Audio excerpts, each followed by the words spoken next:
3:12 p.m.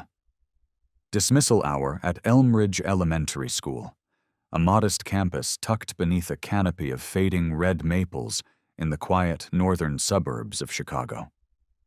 The late autumn breeze whispered through the white picket fence that lined the edge of the schoolyard, rustling the leaves that had long since fallen and lay still beneath the trees, like end-of-day secrets too soft to speak aloud. The school bell rang, not too sharp, not hurried, as if urgency had never been part of Elmridge's vocabulary. Classroom doors swung open one by one. Children burst forth like flocks of birds finally freed from their cages, some giggling with their desk mates, others waving wildly at a familiar face in the distance. Sneakers scraped across brick walkways, backpacks bumped and rustled against each other, and in between it all, the air filled with the sound of voices, young, bright, full of life. A line of minivans stretched along the main pickup lane. Mothers leaned out car windows, calling their children's names as if afraid their voices might get lost in this joyful, chaotic tide of freedom. A father in a business suit struggled with the lid of his coffee cup just as his daughter ran toward him, her smile lighting up the space between them like he hadn't seen it in a week. Everything at Elm Ridge, that Friday afternoon, felt so peaceful it made one believe nothing bad could ever happen here. A few teachers still lingered at classroom doors, offering gentle farewells. On the stone steps outside the front lobby, a gray and black German shepherd lay resting. Old fur softened by time, head nestled between his front paws, eyes half shut. His name was Titan, once a K-9 in the county's Special Response Unit, now retired, and the quiet heartbeat of the school's therapy initiative known as Silent Companion, a joint program between the school and local law enforcement. Seated beside Titan was Officer Deanna Rodriguez, her hair neatly tied back, uniform jacket draped loosely over her shoulders. She was scribbling notes on a student file, occasionally lifting her eyes to scan the courtyard with quiet attentiveness. Above them, the American flag swayed gently in the wind. It was a late autumn Friday, calm, predictable, familiar. And none of them knew that in just a few short minutes, this place, this haven of steady footsteps and after-school routines, would be torn open by a growl. Not thunder, not wind, but something deeper, an instinct that had never failed, a growl that would shatter the peace Elmridge thought it had locked safely away. In the far corner of the stone steps, where the sunlight had already slipped past the edge of the lawn, Maya Summers sat curled up on a pale purple backpack. A little fox with glasses was printed on the front pocket, slightly faded from use. Unlike the other children still chasing one another with half-finished yogurt drinks or crumpled scribbles clutched in their hands, Maya was still. Not sad, just quiet. She was 8 years old, with dark brown hair trimmed at the shoulders, braided simply on both sides. Her eyes were large and deep, the color of damp tree bark after rain, carrying a quiet thoughtfulness rare for someone her age. When people looked at Maya, they often said she looked like her mother. But it wasn't just the resemblance in her features. It was the way she sat, hands folded gently in her lap, watching rather than moving. The way she breathed slowly, eyes scanning the far end of the road as if measuring the pulse of the town beyond. Every Friday afternoon, Maya's mother, a physician on rotation at the community clinic near 47th Street, arrived later than most. But Maya never complained. This was her red car counting hour, a game of her own invention. Each time a red car passed the school gate, she would count silently in her mind. The 15th car was usually the one that came just before her mother did. And on days when it arrived too early, Maya would simply wait a few more minutes to be sure. Titan, the old German shepherd, was her quiet companion in those waiting moments. Maya rarely spoke to him. Sometimes she would just reach out and let a single finger brush against the stiff curve of his ear. Titan never stirred.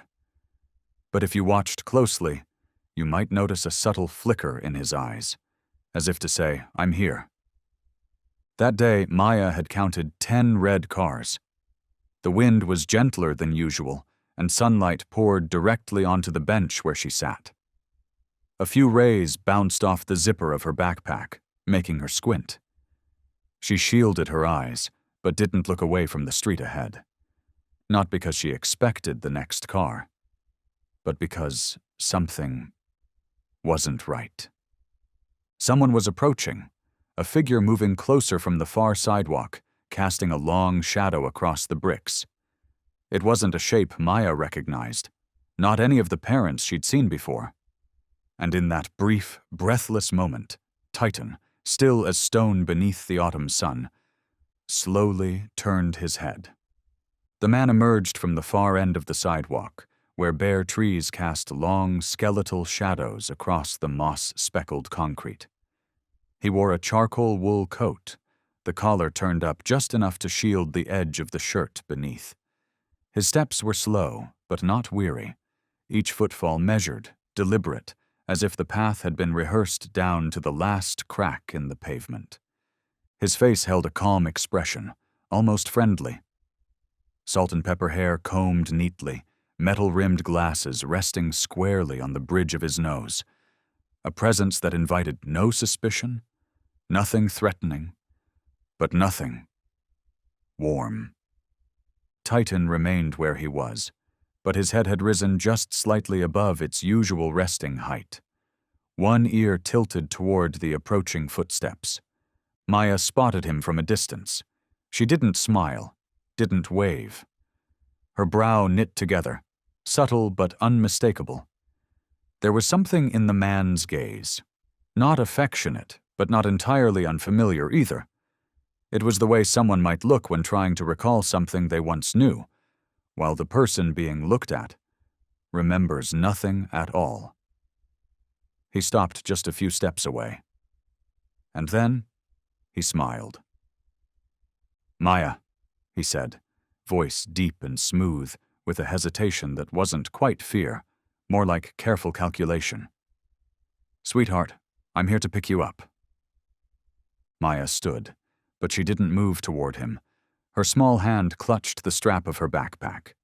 Her brown eyes remained fixed, watching. But now something flickered in them. A soft gleam, like someone flipping on a flashlight to test the darkness. "You are?" she asked quietly. The man smiled again and bent slightly at the waist, softening his voice into something meant to sound safe. Familiar. "I'm your grandfather, sweetheart. Your mom asked me to come get you today. She's tied up at the clinic, couldn't call." Still that same gentle tone adults often used with children. But Maya didn't budge. Her gaze flicked to Titan, then back to the man. The doubt in her eyes was now clearly visible. One of the nearby teachers glanced over, perhaps sensing something off, perhaps intending to approach. But before she could take a step, the man spoke again. "Miss Emily knows me. It's okay, come on." But Emily, the only teacher still by the second-grade hallway, was crouched down, tying a student's shoelace. She didn't look up. No confirmation. No denial.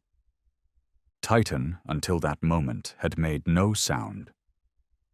But from the second the man had said the words, "Your grandfather," the dog's gaze had locked. And when the man took one more step forward, slowly, almost casually, and reached into his coat pocket to retrieve a plastic ID badge, it happened. A shift. Subtle, but absolute. As if the quiet rhythm of a peaceful afternoon had been pushed ever so slightly off its axis. The soft rustle of fabric as the man withdrew the ID card from his coat pocket was barely audible. It was nearly swallowed by the laughter of children and the distant honk of cars idling beyond the school gate. But to Titan, That sound sliced through the air like a blade. No one gave a signal. No one spoke a word. Titan moved. Not with sluggish hesitation. Not with the measured calm he had come to embody. He rose in a single motion, a full-body reflex triggered by something ancient, buried deep within the spinal code of an old command set. His frame locked, chest lifted, paws planted firmly on the cold stone steps. Then came the sound, low, stretched, rumbling from his chest in a vibration so deep it felt like the earth itself was cracking. Diana Rodriguez froze mid-sentence, pen lifted slightly above the page. Her eyes lifted, brow creased. It had been a long time since Titan growled.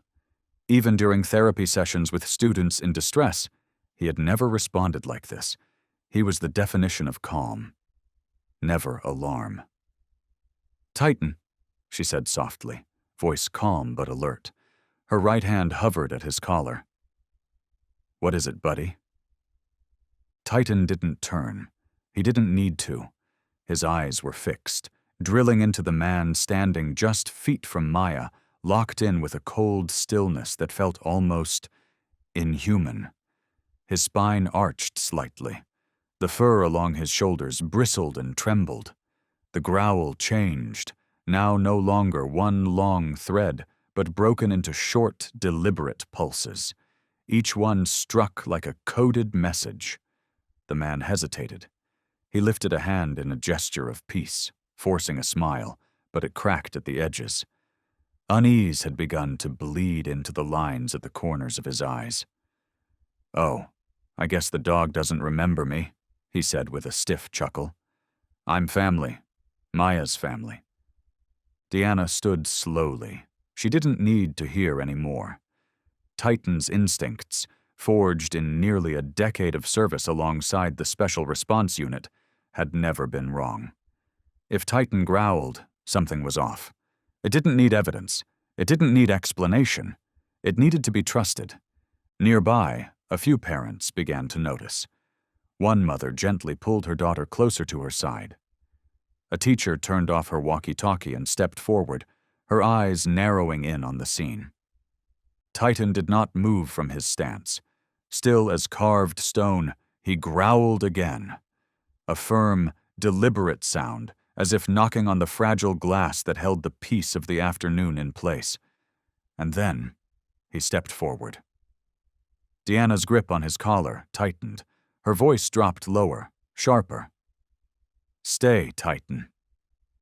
But Titan did not stay, and in that fading autumn light, something crossed an invisible threshold. A line had been drawn. This was no longer just another after-school hour. It had become something else, a growl, not born from fear, but from duty, from protection. No one spoke, but something in the air had shifted. The rhythm of the afternoon, once soft and steady, had veered off course. A teacher froze mid-step in the courtyard, her gaze darting from Titan to the man. A child, dashing past with a crinkled snack bag, suddenly slowed, the bag slipping from his fingers. Titan's growl, though not loud, seemed to pull the space tighter, like an invisible dome descending upon the crowd. The silence grew so deep that even the whispering wind in the trees now sounded like a voice. The man took a breath, shallow and quiet. He lowered the ID in his hand, as if trying to anchor himself. But up close, there was no escaping Titan's stare. The dog's mouth remained slightly parted, the growl still reverberating from his chest in a steady, unrelenting rhythm. His eyes didn't blink. They didn't need to. "Maya," the man said again, softer now, the voice of someone reaching back into a memory they hoped still existed. "Sweetheart, don't be afraid. It's me. I'm just here to take you home, like always." Maya didn't move. But something had changed in her face, a flicker of clarity, that quiet spark people wear when they're about to say something that matters. She studied him for a moment longer, then took half a step back. "You're not my grandpa." Her voice was barely louder than a whisper, yet it sliced through the scene like a blade through still water. Murmurs rippled through the cluster of parents. One mother instinctively pulled her child a step behind her. A school security guard began moving slowly toward the gate. No one could say exactly what was wrong, not yet. But they knew Titan wasn't mistaken. And now the little girl was saying it too. Maya took a breath, lips trembling. Then, as if retrieving a fragile memory only she could reach, she spoke again, louder this time, more certain. "My grandpa, he smells like cinnamon and soap." Another breath. Her eyes stayed locked on the man. "You smell like wet wood and metal." The man froze. The smile on his face cracked, just slightly, but enough to show through. It wasn't the kind of answer anyone had expected. But it was the only one that mattered. And with that one sentence, the world around them changed. A teacher reached for her walkie-talkie. The third-grade instructor stepped beside Maya and placed a firm hand on her shoulder. A parent silently pressed 911 on the screen of her phone. Deanna didn't ask another question. She turned to face the man fully, positioning herself between him and Maya. Her right hand rested at her belt, near the radio and the canister of pepper spray. She hadn't drawn them. Not yet. But Titan had already moved one step in front of her. This was no longer the calm of dismissal hour. This was something else. An alert. A call to instinct, the kind only children and battle-worn dogs could still carry in their bones without question. The man began to take a half-step back, ID still in hand, though now his fingers trembled. A subtle movement, barely visible, but just enough. Enough for Titan to ignite. In a blur of muscle and instinct, the German Shepherd launched forward, closing the remaining gap in a single explosive arc. Not to attack, but to shield. His body swung around in one fluid motion, placing himself squarely between Maya and the man like a living wall of flesh and fur. "Titan, back!" Deanna's voice rang out sharp, commanding, as she yanked hard on the leash. Titan hesitated, just for a heartbeat, but didn't retreat. A growl tore from his throat, higher now, more urgent. His eyes locked, frozen on the man. The man raised both hands in the air, his face stiffening, the edges of his practiced smile starting to fracture. "Easy. I'm just a relative." "Step back," Deanna warned, her voice no longer soft. She had already reached for her radio. "This is Officer Rodriguez at Elmridge Elementary. Code 41, requesting immediate backup at the front gate. Suspicious individual attempting contact with a minor. Holding position." Titan stood his ground, unmoving. His body was drawn tight like a bowstring, shoulders raised, tail rigid and trembling with stored tension. Around them, the adults had gone quiet, every breath suspended in the hush before impact. A teacher gently pulled Maya backward, one careful step at a time, like she was moving a precious gem. Maya didn't cry. She didn't ask questions. She simply gripped the teacher's hand and kept her eyes on Titan, eyes filled with a quiet, unshakable trust. The kind of trust children almost never give. Unless they know. I can explain," the man stammered, his voice thin, palms still raised. Maybe I can just make a phone call." "No." Deanna's answer was sharp, final. She had seen enough. She had seen Titan's reaction. She had seen the way Maya's face changed when the man stepped closer. These weren't behaviors covered in any textbook, but reality had taught her well. Dogs do not lie, and children, when they are scared enough to speak, do not lie either. In the distance, sirens began to rise, faint at first, then louder, clearer, cutting through the air like a tolling bell that signaled the end of something. Titan crouched lower, his gaze never breaking. Deanna stood beside him, shoulder to shoulder, both of them guarding something fragile, a boundary, a promise, a truth not yet spoken. It had started with a growl, and within minutes, the peace of a quiet school dismissal had shifted into the opening scene of an investigation no one had seen coming. The sound of the police cruiser wasn't loud like in the movies. It came in clipped pulses, just enough to sever the schoolyard's rhythm from its usual afternoon pace. Children stopped running. Parents turned their heads. A patrol vehicle from the Lake Forest County Sheriff's Office rolled up to the front gate like an old panther, one that didn't need to roar to be respected. Its mere presence was enough to make everything pause. 2 officers stepped out. Leading them was Sergeant Mark Decker, tall, broad-shouldered, voice low and concise. He'd responded to 3 school-related interventions in the past year, but never had he seen a K-9 take point before the police did. Deanna met them halfway, her posture sharp with command. Titan stayed at her side. He didn't bark, he didn't lunge, but his entire body was held in a tension so tight a thick vein was still visible pulsing beneath his fur.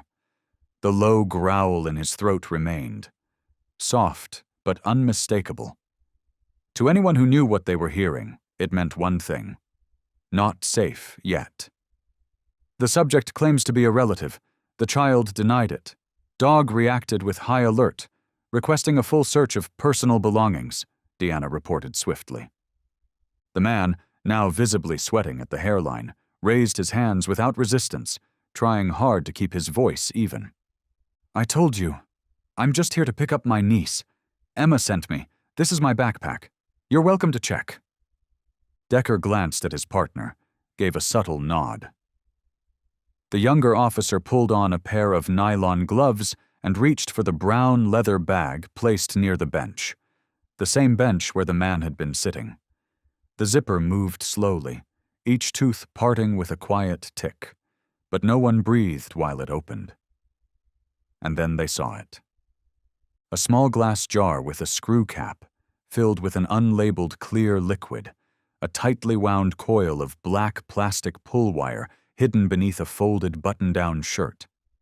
And in the front pouch, something that didn't belong. Something no one expected to find at an elementary school hundreds of miles from its home. A cloth doll. Worn, fraying at the ears, hand-stitched with a single name. Elena. Deanna's hand instinctively clenched at her belt. She knew that name. Elena Foster, 6 years old, missing from Denver for over 6 weeks. It was an open case, one with FBI involvement. She'd skimmed the reports, seen the photo once in a briefing, glanced at the internal memo that circulated. But now, the doll, Elena's doll, was here. In this place, on a school campus, in a different state. The air didn't just tense, it froze. "Call Agent Shaw's office directly," Deanna said quietly to Decker. "No dispatch. Encrypted line." Titan gave a single growl, low and short. But this time no one tried to stop him, because now they all knew. He was right. "Wait, you're blowing this way out of proportion." The man's voice broke the silence, lightly trembling, though he tried to keep it level. Every word sounded carefully chosen, measured just enough to avoid sounding panicked, just enough to appear like a man caught in the middle of a simple misunderstanding. Decker didn't answer. His eyes lingered on the worn fabric doll that read Elena, then gave a small nod. His partner moved into position. Deanna stepped forward half a pace, her eyes locked on the man. Titan remained low and steady, blocking the path between Maya, now safely inside the school office, and everything else that remained outside. The man exhaled sharply, as if trying to reclaim control of the room. He slipped his hand into his coat pocket, slowly, deliberately, a motion that felt practiced, like it had been rehearsed in front of a mirror. From the pocket, he pulled a dark leather wallet. He opened it carefully, almost theatrically, and drew out an Illinois driver's license, holding it up for them all to see. My name is Daniel Carter, born 1961. I'm the girl's grandfather. Emma, my daughter, asked me to pick her up because she's on an emergency shift today. Deanna took the ID. The moment her fingers touched the plastic, something felt off. Not the name, not the photo, but the texture, the thickness of the laminate, the two clean edges, the way the card gleamed beneath the light. Something about it felt manufactured. She said nothing. Instead, she glanced over her shoulder toward Decker.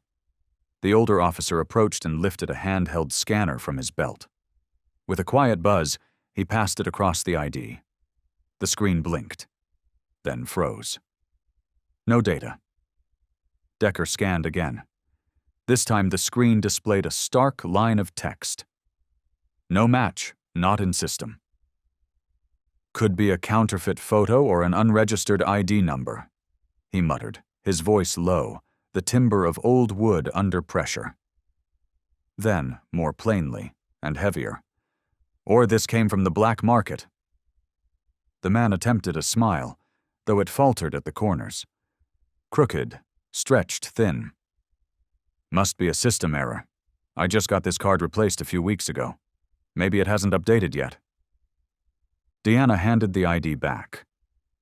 Not because she believed him, but because they already had enough to escalate the situation beyond this level.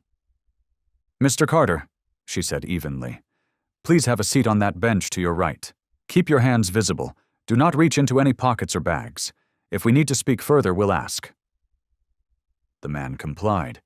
He lowered himself slowly, his shoulders sagging just a bit, but his eyes still searched the space with a forced calm.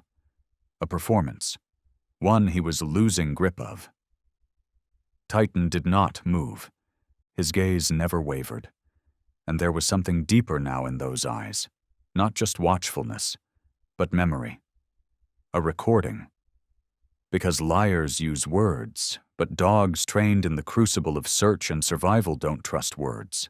They trust scent, eyes, and the rhythm of a heartbeat. The brown leather backpack remained on the stone bench, zipper pulled wide open. The items retrieved from it were now laid out separately inside contamination-proof evidence bags, the glass vial, the coiled plastic wire, and the cloth doll stitched with the name Elena. Officers had taped off the area. The children were all safely escorted back into the school, and Maya, still tearless, was seated quietly in the nurse's room, a teacher staying beside her. She hadn't asked any more questions. She just kept glancing toward the window, looking for Titan. Titan hadn't moved from his post, but when Deanna and another officer approached the backpack again for a second round of inventory, the dog shifted. Not much, just enough for Decker to notice. "What's he reacting to?" Decker asked. Deanna didn't answer right away. She crouched beside Titan and unlatched the leash from his collar. Then, without a word, she raised her hand in a silent signal, one that only dogs trained for tactical response would understand. Titan moved forward. Slowly, deliberately. Each step was measured, his nose sweeping just above the concrete, neck lowered, tail still. When he was within a meter of the bag, he stopped. A low growl rumbled from his chest, quieter than before, but different. Not a threat. A warning. Deanna watched him closely. Titan leaned slightly towards the left side of the backpack. The leather there bulged ever so slightly, as if something rigid beneath was keeping it from lying flat. "All right, buddy," she whispered. She slipped on a pair of gloves. With careful fingers, she examined the side panel of the bag. It looked like it had already been checked. But at the bottom lining, where the fabric doubled, there was a narrow seam, hand-stitched, freshly done, invisible to anyone not trained to look. Titan sat back now, but his eyes didn't blink, still watching. Deanna took a slim blade and gently cut the thread. She reached into the fold, feeling something hard, flat, and sharp-edged beneath the fabric. She drew it out, a small object wrapped in clear plastic, a black USB drive. Unlabeled, unmarked, unencrypted on the outside. The mood shifted instantly. Decker stepped closer. "You sure you didn't check that part?" "I'm sure. He stitched it by hand. Hidden well enough for an amateur search to miss it?" Titan let out a soft hiss of breath, almost a sigh. Then he turned his head and looked directly at the man still sitting on the far bench, hands folded, eyes pretending to be empty. That stare, cold, unwavering, unblinking, was not a question. Titan wasn't waiting for answers, because he already knew. The small USB drive rested in the center of Deanna's palm, weightless, yet impossibly heavy. No one said it out loud, but everyone felt it. This wasn't for saving PowerPoint slides or family photos. It had been hidden, stitched shut like contraband.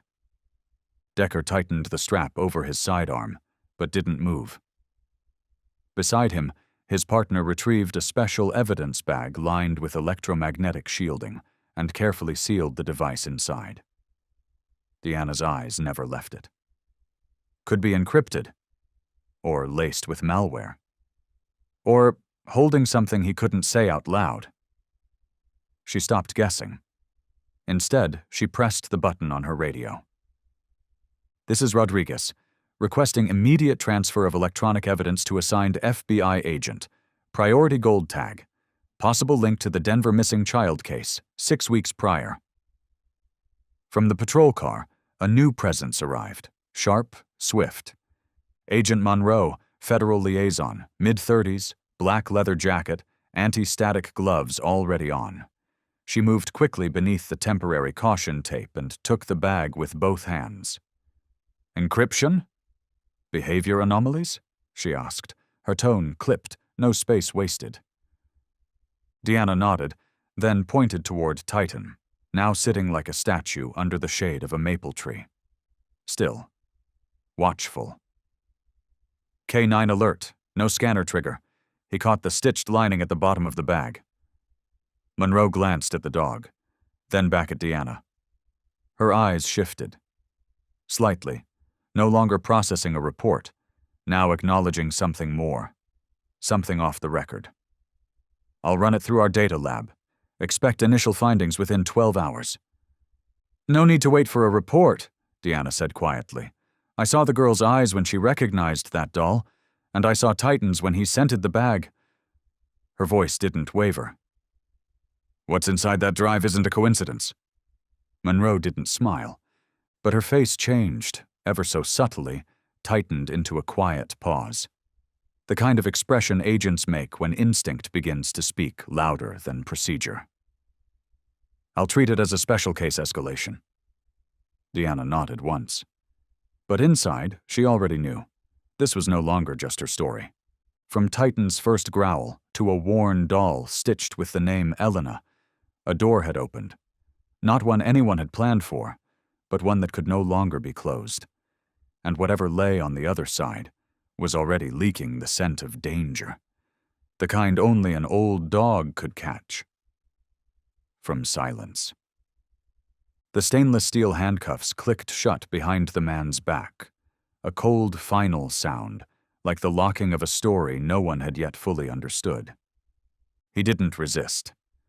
Just let out a long breath, lips pressed tight, as if he finally accepted that words would not carry him any further. "What's your name?"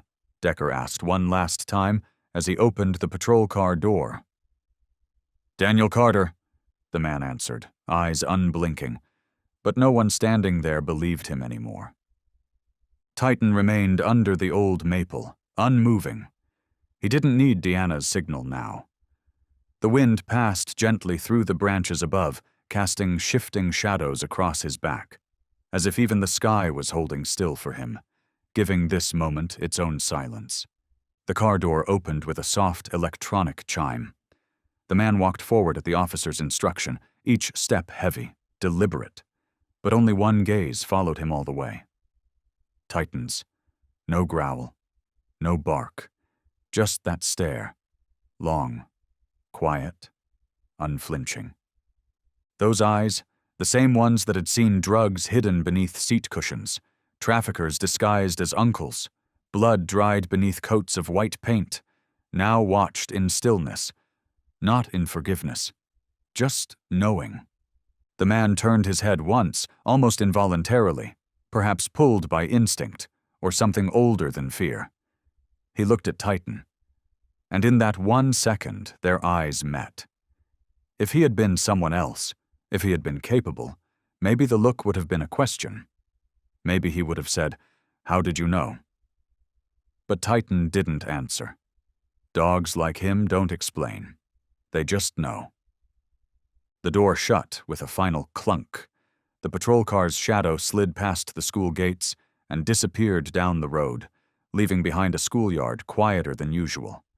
Not because the school day had ended, but because something else had happened here, something that nearly slipped through. And it was an old dog who stopped it. Deanna sat down beside him, hand resting gently on his back. She didn't speak loudly. "You're never wrong, are you?" Titan didn't answer, just blinked once for the first time since the warning began. FBI Chicago Field Office, 3rd floor. The Special Data Processing Room was a place where fluorescent lights never turned off, and the soft hum of computer fans became part of the air.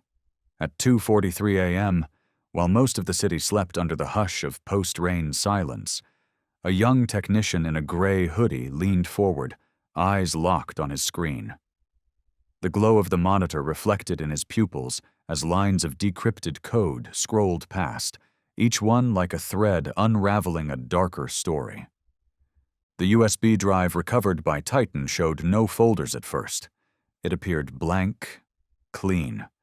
But 3 layers of encryption fell away one by one, revealing a root directory labeled Pavilion A1. Inside were subfolders, each too neat to belong to anything accidental. Profiles, images, ratings, schedule. The technician stared at the folder names like he was staring into a well. A deep one. Not the kind you fall into, but the kind that shows you what's looking back. They called Agent Helen Shaw, the lead investigator on cybercrimes and federal-level child abduction cases. As she entered the room, she didn't bother to remove her coat. She moved straight to the monitor. "How many files?" she asked.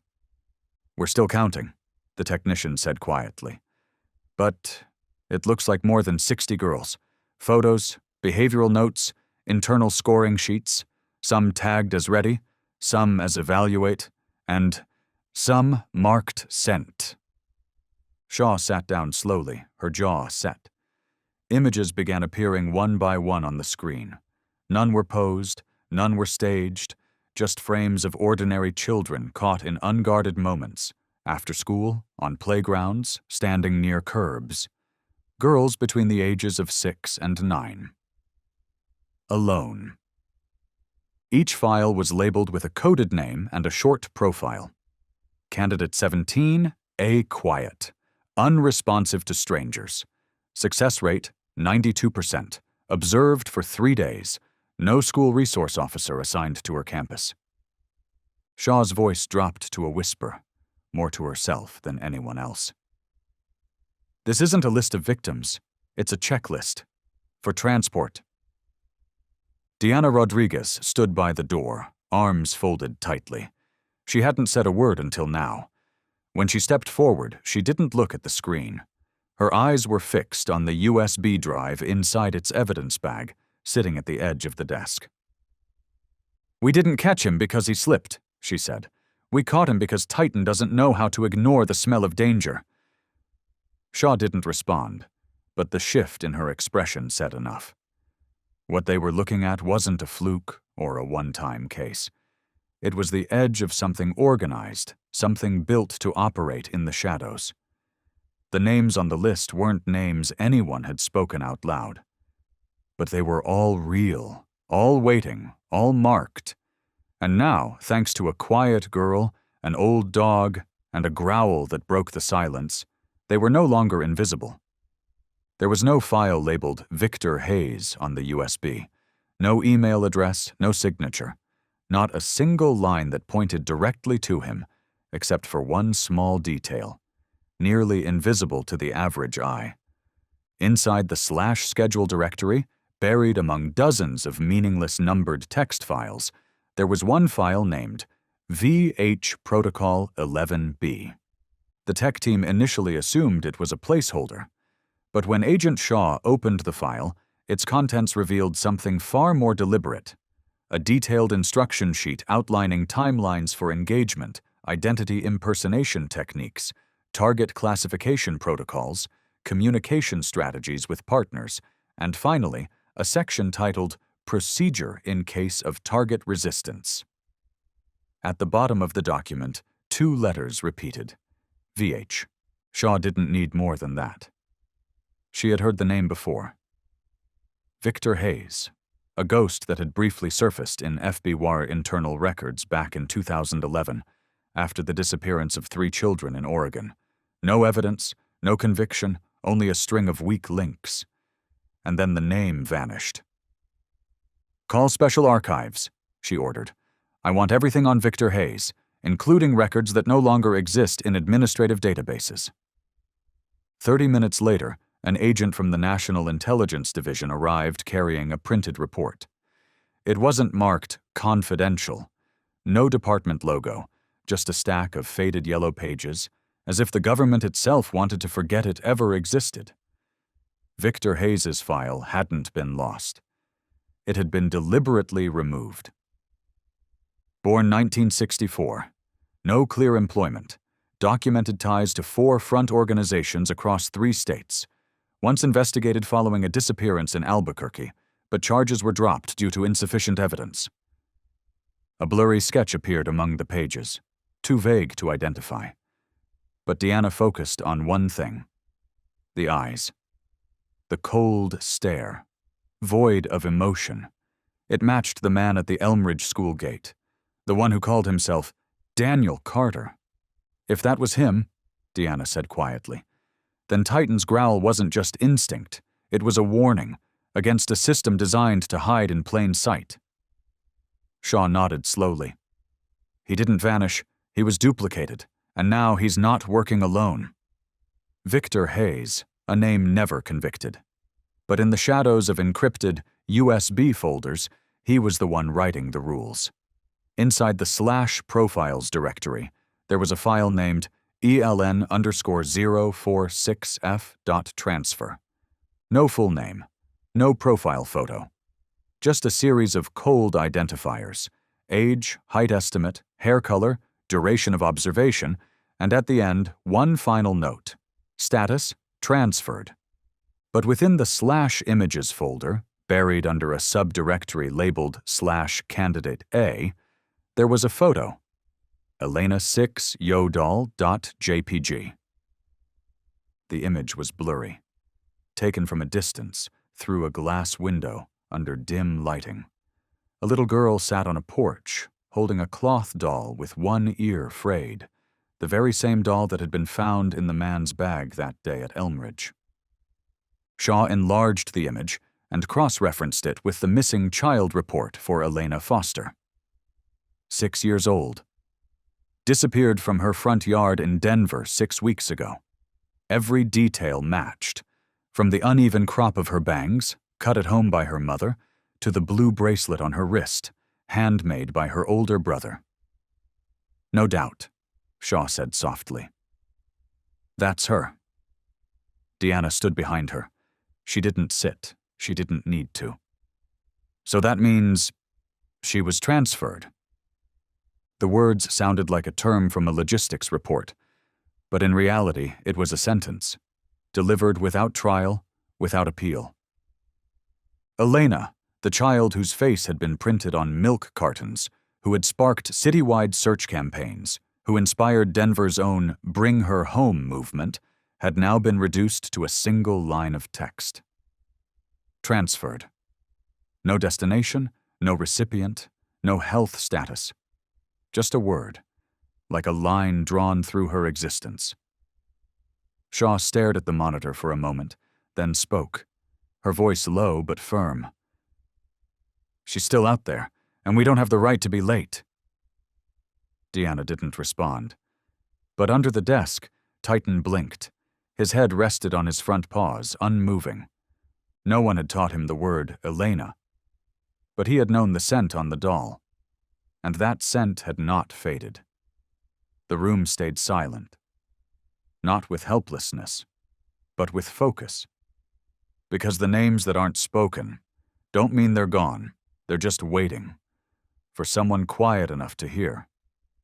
The temporary operations room on the 5th floor of the FBI's Chicago field office had no formal signage. On the door, a single sheet of A4 paper was taped with brown packing tape. Scrawled across it in black marker were 2 words, War Room. No one was joking when they called it that. For the past 18 hours, it had become the nerve center for every bit of data extracted from the tiny USB Titan had sniffed out from the brown leather bag. Deanna stood at the front of the room, in front of a large whiteboard, holding a paper cup of cold coffee. Her eyes followed the images flashing across the projection screen. Satellite maps of elementary schools throughout the Midwest, time-stamped data extractions, fragments of encrypted strings written in strange syntax. Titan lay at her feet, not asleep, just alert in stillness. Every so often he shifted the position of his head, one ear perking subtly each time a new image flashed on the screen. Across the table sat Agent Helen Shaw, fingers moving steadily across her laptop, eyes locked on the structured columns of compiled data. She had worked more than 40 missing persons cases. Many of them had no resolution. But this time was different. This time, there was structure. There was a system. A cold, deliberate logic. "They're not choosing victims at random," Shaw said, her voice calm, steady. "They're sorting, like they're collecting." Deanna nodded. She had never expected to see this kind of data outside of arms trafficking cases. But every metric, every behavioral note pulled from the USB had been tracked with precision, the kind that only came from weeks, maybe months, of surveillance. Shaw turned her screen toward Deanna. "This is movement pattern analysis. Camera data around the schools where these children were tracked. It's been layered according to the suspect's known schedule." On the screen, red dots lit up in clusters, a spread of elementary schools scattered across residential neighborhoods. The pattern was clear. Moderate income areas, gaps in school security, and most notably, no K-9 units on campus. Deanna gave a quiet nod, then lowered herself to the floor beside Titan. She ran her hand gently along the thick fur at the base of his neck. "You're the reason their eyes were seen," she whispered, just loud enough for Titan to hear, just clear enough for Shaw to understand. And that was when the projection screen flashed a new image. A small pink object, lying on a stretch of concrete near the playground fence. Titan stood up, instantly. Helen Shaw enlarged the map. On the screen was a digital satellite overlay filled with behavioral data. Red, orange, and yellow marks dotted the landscape, each one signaling a recorded instance of attempted student contact over the past 8 months. No one in the room spoke. Only the quiet taps of keystrokes and the soft shuffle of Titan's paws as he shifted his position filled the silence. Shaw switched the screen to behavior analysis mode. "We have 14 elementary schools," she said, "across 3 states, Illinois, Indiana, and Colorado. Every one of them shares 3 common factors." She picked up a red marker and underlined each point on the whiteboard. First fixed dismissal window, 3 o'clock to 3:15 p.m. They never approach during class hours, never when crowds are heavy. They choose low traffic moments, when late pickups begin and school security begins rotating shifts. Second, compromised or misaligned security cameras. Most campus cameras are mounted high, but with poor coverage over pickup zones. 3 schools even had camera outages in the exact locations where contact was made. 3. The suspects present themselves as family members, grandfather, uncle, godparent, family friend. They say the child's name.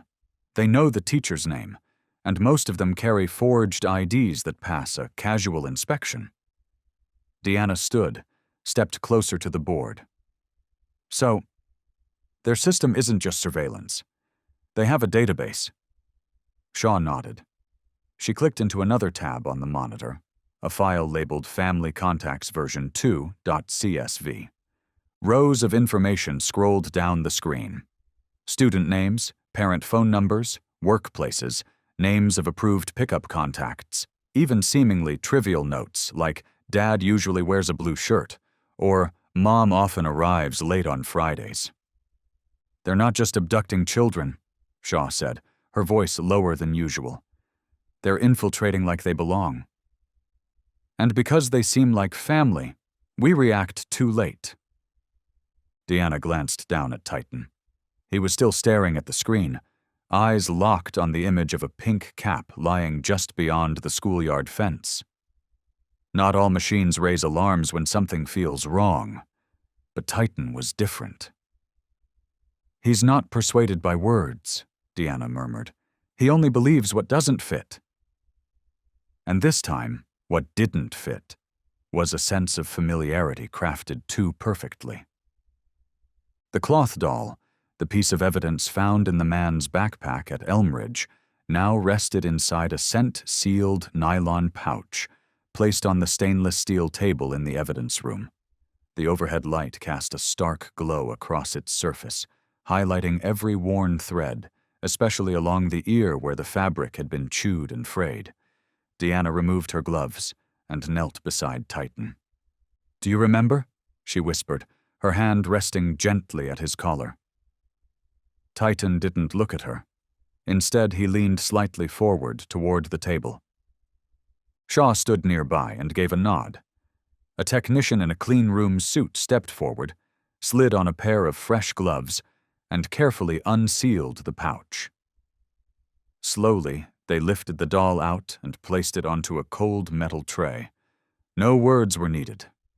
Titan moved forward. He didn't lunge like he had at the leather bag. He didn't growl, didn't strain at the leash. He approached with steady, measured steps, calm, controlled, as if he already knew that what lay in front of him was no longer a suspicion. It was a memory. At about 50 centimeters away, Titan stopped. His nose began to twitch. His ears perked. A low sound, barely audible, more breath than voice, slipped from his chest. "A soft alert sound," Deanna explained quietly. "Not aggressive. This is a match signal. He recognizes the scent." Shaw nodded to the technician operating the camera. "Log full body behavior, track nasal pacing, monitor jaw tension." Titan sniffed around the doll 3 full times. Then he sat down. What happened next made the entire room still. Titan tilted his head, just slightly, and let out a soft exhale, almost like a whine. No one had trained him to do that. There was no command, no behavioral cue. It was not learned. It was instinct. Like when an elderly person hears a familiar sound from a long-lost childhood. Deanna didn't move. "You know who held this," she murmured. Titan gently placed his chin on the edge of the tray. Not to rest, but to guard it, as if refusing to let it be taken, as if he would not allow it to disappear again. Shaw closed her eyes for a second. When she opened them, her voice was firm, steady. "Pull all stored data on Elena Foster. Immediate priority update. We have every reason to believe she is still alive." In the final file found within the folder, labeled Logs Internal Transfer Notes, a string of encrypted messages appeared. The encryption used an outdated algorithm, the kind once favored by underground networks involved in illegal financial transactions across Eastern Europe. It was a relic, but one designed to keep secrets hidden in plain sight. Agent Helen Shaw sat at the large monitor, her face lit by the pale blue glow of the screen. Every angle of her expression was tight with focus. Beside her, a young technician stared at the decryption output, his hands trembling slightly. On the screen, a single message unfolded. E04 delivered. Safe house P22. Status stable. Check line clear. Below the message was a set of coordinates: 50.0755 degrees north, 14.4378 degrees east. It pointed to the northern edge of Prague in the Czech Republic. No one in the room spoke for several seconds. The silence was broken only by the sound of Titan inhaling, then exhaling slowly, a heavy breath that seemed to press against the walls of the operations room. Shaw pressed the intercom. Her voice was clear and firm. Connect to Interpol. Request coordination to scan unregistered private storage locations near Site P22 on the outskirts of Prague. She turned toward Deanna, who stood just a few feet away. I know you're not federal. You're local law enforcement. But if you and Titan are willing to go, I can put you on a transport with the team. Deanna looked at Titan.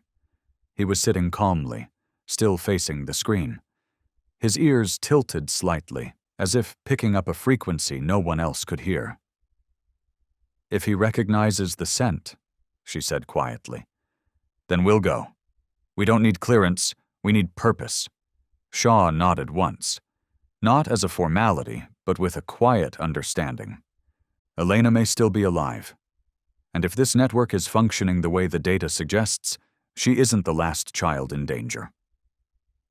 The screen changed. Satellite images zoomed in on a rusted metal warehouse. It sat in the middle of an abandoned industrial zone. No signs, no activity, but there were tire tracks in the dirt, left within the past 3 days. Deanna reached down, clipped the leash to Titan's collar, and rose to her feet. We're going to Prague, she said. Titan didn't make a sound. He didn't bark or move suddenly, but his entire body shifted forward by a fraction, a subtle lean, the kind that made it clear he already understood. And in that quiet movement, the distance between a warehouse on the far side of the world and the breath of a girl still waiting began to close. The flight departed at 10:40 p.m. from O'Hare International Airport, unlisted on any commercial booking system. On paper, the passenger list belonged to a group of telecommunications engineers en route to a conference. In reality, it was a joint task force led by the FBI and Interpol, headed by Agent Helen Shaw and accompanied by 2 senior officers from the Czech Republic's International Crime Division.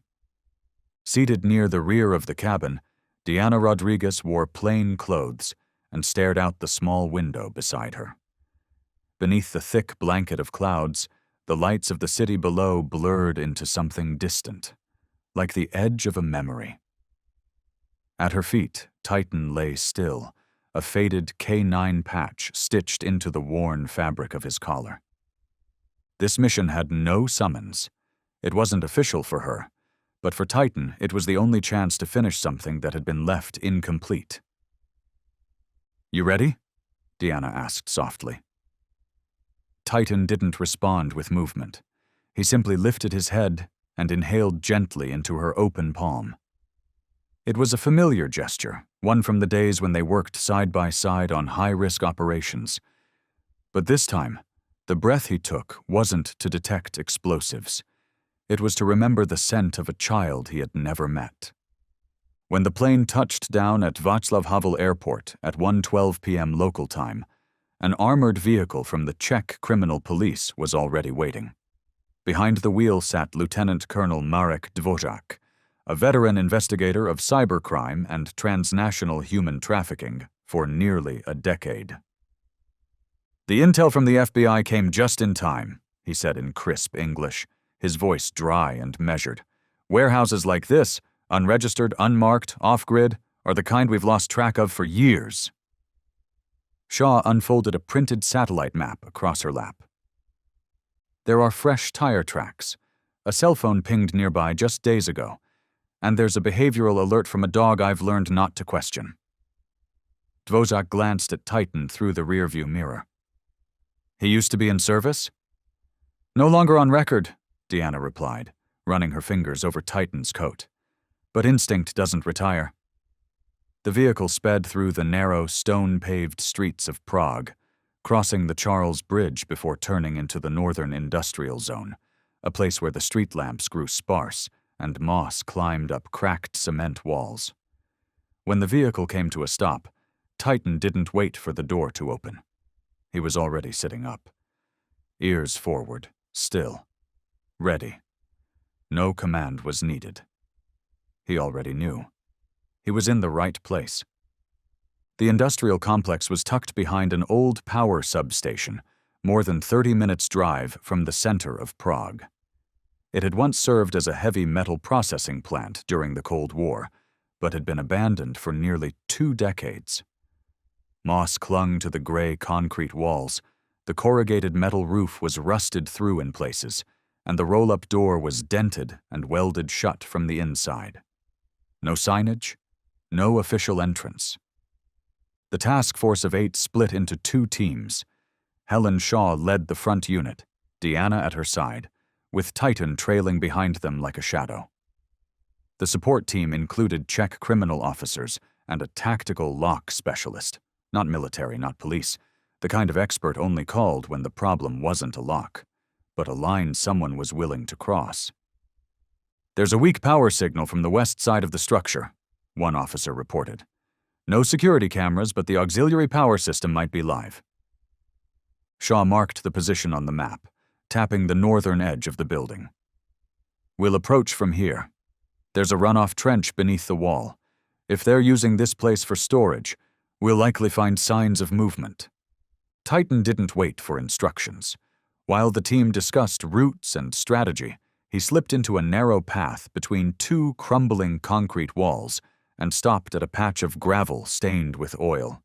He stood still, his head lowered, nose pressed to the ground. He started, Deanna said softly, already moving to follow him. From his breathing, he's tracking movement, not chemicals. You mean he's not sniffing for substances? Merrick asked. No, she replied, eyes fixed on Titan. He's tracking people. Titan stopped in front of a small metal door, almost entirely hidden by moss, and set back into a recessed wall. There was no handle, no lock visible from the outside. Deanna crouched beside him, pressing her fingertips to the concrete. It was cold, but not dry. Someone was standing here, not long ago. The lock specialist stepped forward, attaching a vibration sensor to the door frame. A soft beep confirmed his finding. There's a false floor inside, hollow beneath. Shaw signaled. 3 officers pulled back to perimeter positions, while one moved forward with a breaching tool. The charge was small, just enough to snap internal fasteners without triggering a larger reaction. The door gave way with a sudden pop. Inside, there was nothing but darkness. No sound, no echo. Deanna switched on her headlamp. Titan stepped forward, calm and silent, drawn by a scent only he could understand. As he crossed the threshold and disappeared into the dark, the silence within the underground chamber began to tremble. Inside the underground chamber was a narrow corridor, damp and low-ceilinged, the walls flaking with crumbling plaster. The scent of rusted metal mixed with rotting wood hung in the air like a thick layer of memory, clinging to the chest of every person who stepped inside. Flashlights swept across each corner. No voices, no machinery. Only the muted crunch of footsteps over shattered tiles, and the sound of Titan breathing. He didn't growl, he didn't bark, but each of Titan's breaths now seemed to brush against something unseen, something no modern sensor or thermal scan had caught. Deanna walked close behind him, one hand resting lightly on the leash, not to restrain him, but to remain connected. She knew if Titan stopped, It wouldn't be hesitation. It would be decision. At a left-hand bend in the hallway, just outside the beam of the overhead lights, Titan came to a sudden halt. He tilted his head. A thread of silence stretched thin. Then a shiver. A sound so soft it could have passed for wind slipping through a crack in the stone, but it wasn't. It was breathing, uneven, faint, interrupted, but alive. Deanna raised her hand, signaling the team to stop. "There's someone behind this wall," she said. Shaw stepped forward and aimed her light. Brickwork sealed with cement. No door, no opening, but the ground at the base of the wall was damp, darker than the rest of the floor. Titan sat down, chest pressed flat to the earth, head resting gently against the wall. "He hears it," Deanna whispered, her eyes tracing the rise and fall of Titan's breath. A soft whine came from his throat. Urgent, but quiet, the specific call used by working dogs when they detect life. "Dig here," she said firmly. "Right now." Marek signaled the engineering team. A wall-penetrating sensor was placed against the bricks. Within seconds, the monitor showed faint thermal fluctuation, 37 degrees Celsius, small, motionless, but breathing. No one said a word. Titan whined again, louder this time, insistent. Deanna placed a hand on his head. "Good boy, old friend," she said, her voice catching at the edges. "That child just needs you a little longer. Prepare to breach the wall. Thickness, 25 centimeters. Old load-bearing brick, no rebar." The command came quietly. There were no alarms, no shouting. Everything moved with the urgency of emergency, but without noise. Everyone in the room understood that on the other side of that rough brick wall, a life was still holding on, with fragile breaths, and perhaps with the faint hope that someone was still looking. Titan was led back to a safe distance, but he didn't take his eyes off the wall. Not when the first chunk of plaster cracked loose. Not when the sound of hammers struck stone in sharp echoes. He remained completely still, like a stone shaped by patience. Brick by brick, the wall began to fall. Dust filled the air. A narrow opening appeared, first the width of a hand, then enough for an arm, then wide enough for someone to crawl through. "Is anyone there?" Deanna called out. Her voice was soft but clear. No reply came. Then, a sound from within. Not a voice, not a cry, just something soft dropping to the ground. Fabric. A flashlight cut through the dusty dark. Everyone held their breath. And there, in the hazy beam, they saw a small body curled in the far corner of the concrete room. Tangled blonde hair, pale skin, arms wrapped around an old coat. Beside her lay a pink cap, dusty but still clearly embroidered with white thread. Elena. "She's alive!" one officer shouted. "Pulse is steady." The medics surged forward. A narrow stretcher was slid through the gap. Elena wasn't fully conscious, but when a nurse's hand touched her cheek, the girl flinched gently. A reflex, faint but unmistakably human. Deanna stood at the entrance, eyes fixed on Titan. He had come close to the wall again. No barking, no sudden movements, just a tilt of his head, watching the child, as if confirming that it was the right one, that she had been found. Behind her, Shaw exhaled sharply, her voice still shaky as she spoke into the radio. "This is Prague Command Unit. Confirmed identification of victim Elena Foster, age 6, alive, being transported for medical attention. Phase 1 complete." As Elena was carried out from the cold underground room, Titan lifted his head and sniffed the air. The girl stirred. Her eyes opened just slightly. And in that half-awake moment, before she recognized anyone in the room, she reached out and touched Titan's nose with the tip of her finger. "Dog," she whispered. "You smell like my doll." Deanna let out a soft laugh, broken by tears. Yes, she said. Because he found your doll. To find you. The Central Coordination Room, where Helen Shaw and the Federal Analysis Team had relocated following the rescue of Elena, was now crowded with whiteboards, satellite maps, data strings, and case profile photographs. Everything pointed back to a name that had now been officially added to the highest level of the international most wanted list. Victor Hayes. But the deeper Shaw went, the clearer it became. He wasn't working alone.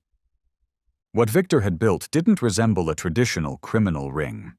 It looked more like a sophisticated enterprise. There were branches, logistics, internal reporting systems, and, most critically, individuals responsible for each region. This isn't a classic mafia operation, said the Interpol data analyst who had joined the task force.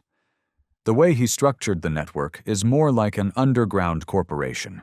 Each area has a gatekeeper, someone in charge of selection, evaluation, and managing the supply. Under the harsh fluorescence of the overhead lights, the diagrams became more detailed. Each country functioned as an independent zone. There were at least 6 confirmed reception points active within the last 2 years. Each point was connected to IP addresses masked under the guise of non-governmental organizations. They hide under the umbrella of charity, Shaw said, flipping through a folder of old field reports. Children's relief programs, housing for disaster victims, educational outreach, all with one thing in common: none of them registered with any official government body. This wasn't a fast-moving operation. There were no chaotic exchanges, no messy deals. Every file, every child, was selected, analyzed, and invested in, like a high-value commodity. They don't abduct, Deanna said quietly. They recruit from the shadows, from places where familiarity has become a weapon. By keeping the network fractured and connected only through encrypted channels, Victor Hayes had evolved beyond the role of a perpetrator. He had become an architect, leaving no trail, no traceable footprint, but every action bore a signature, a design. And what unsettled Shaw most wasn't the scale of the system. It was its silence. No gunfire, no turf wars, no brute force. Just nods between people who understood the same purpose. Victor Hayes wasn't running an organization. He was building a method. And that method was multiplying. In a secured lab separated from the main operations center, 3 large monitors cast a pale glow across the room. Their displays were stark: black backgrounds, blue text, an interface that looked dated but was instantly familiar to anyone who had ever stepped into the darker corners of the internet. This wasn't a place to search. It was a place to reveal who was hiding. A cybersecurity analyst pointed to the far left screen. The forum is called Pavilion.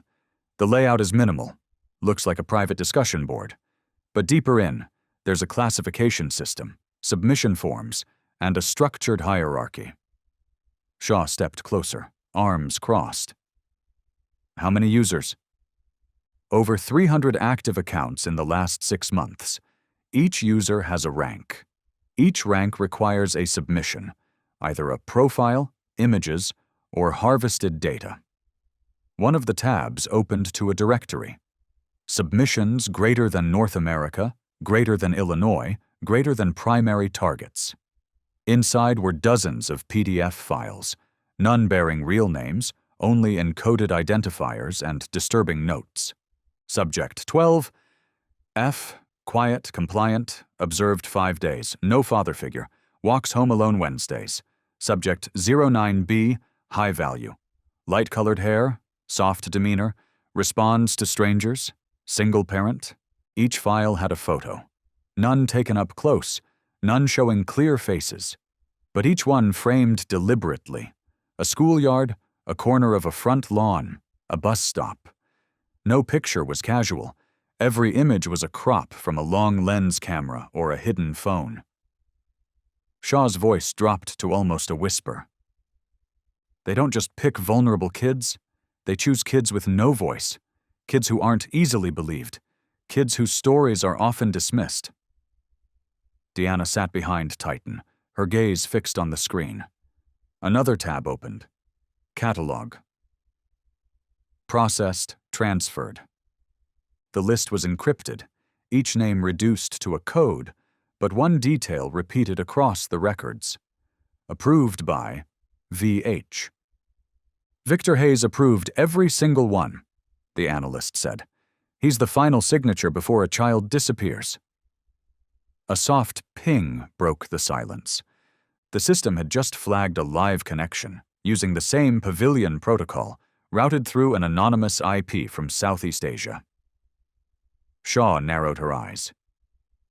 We're not done.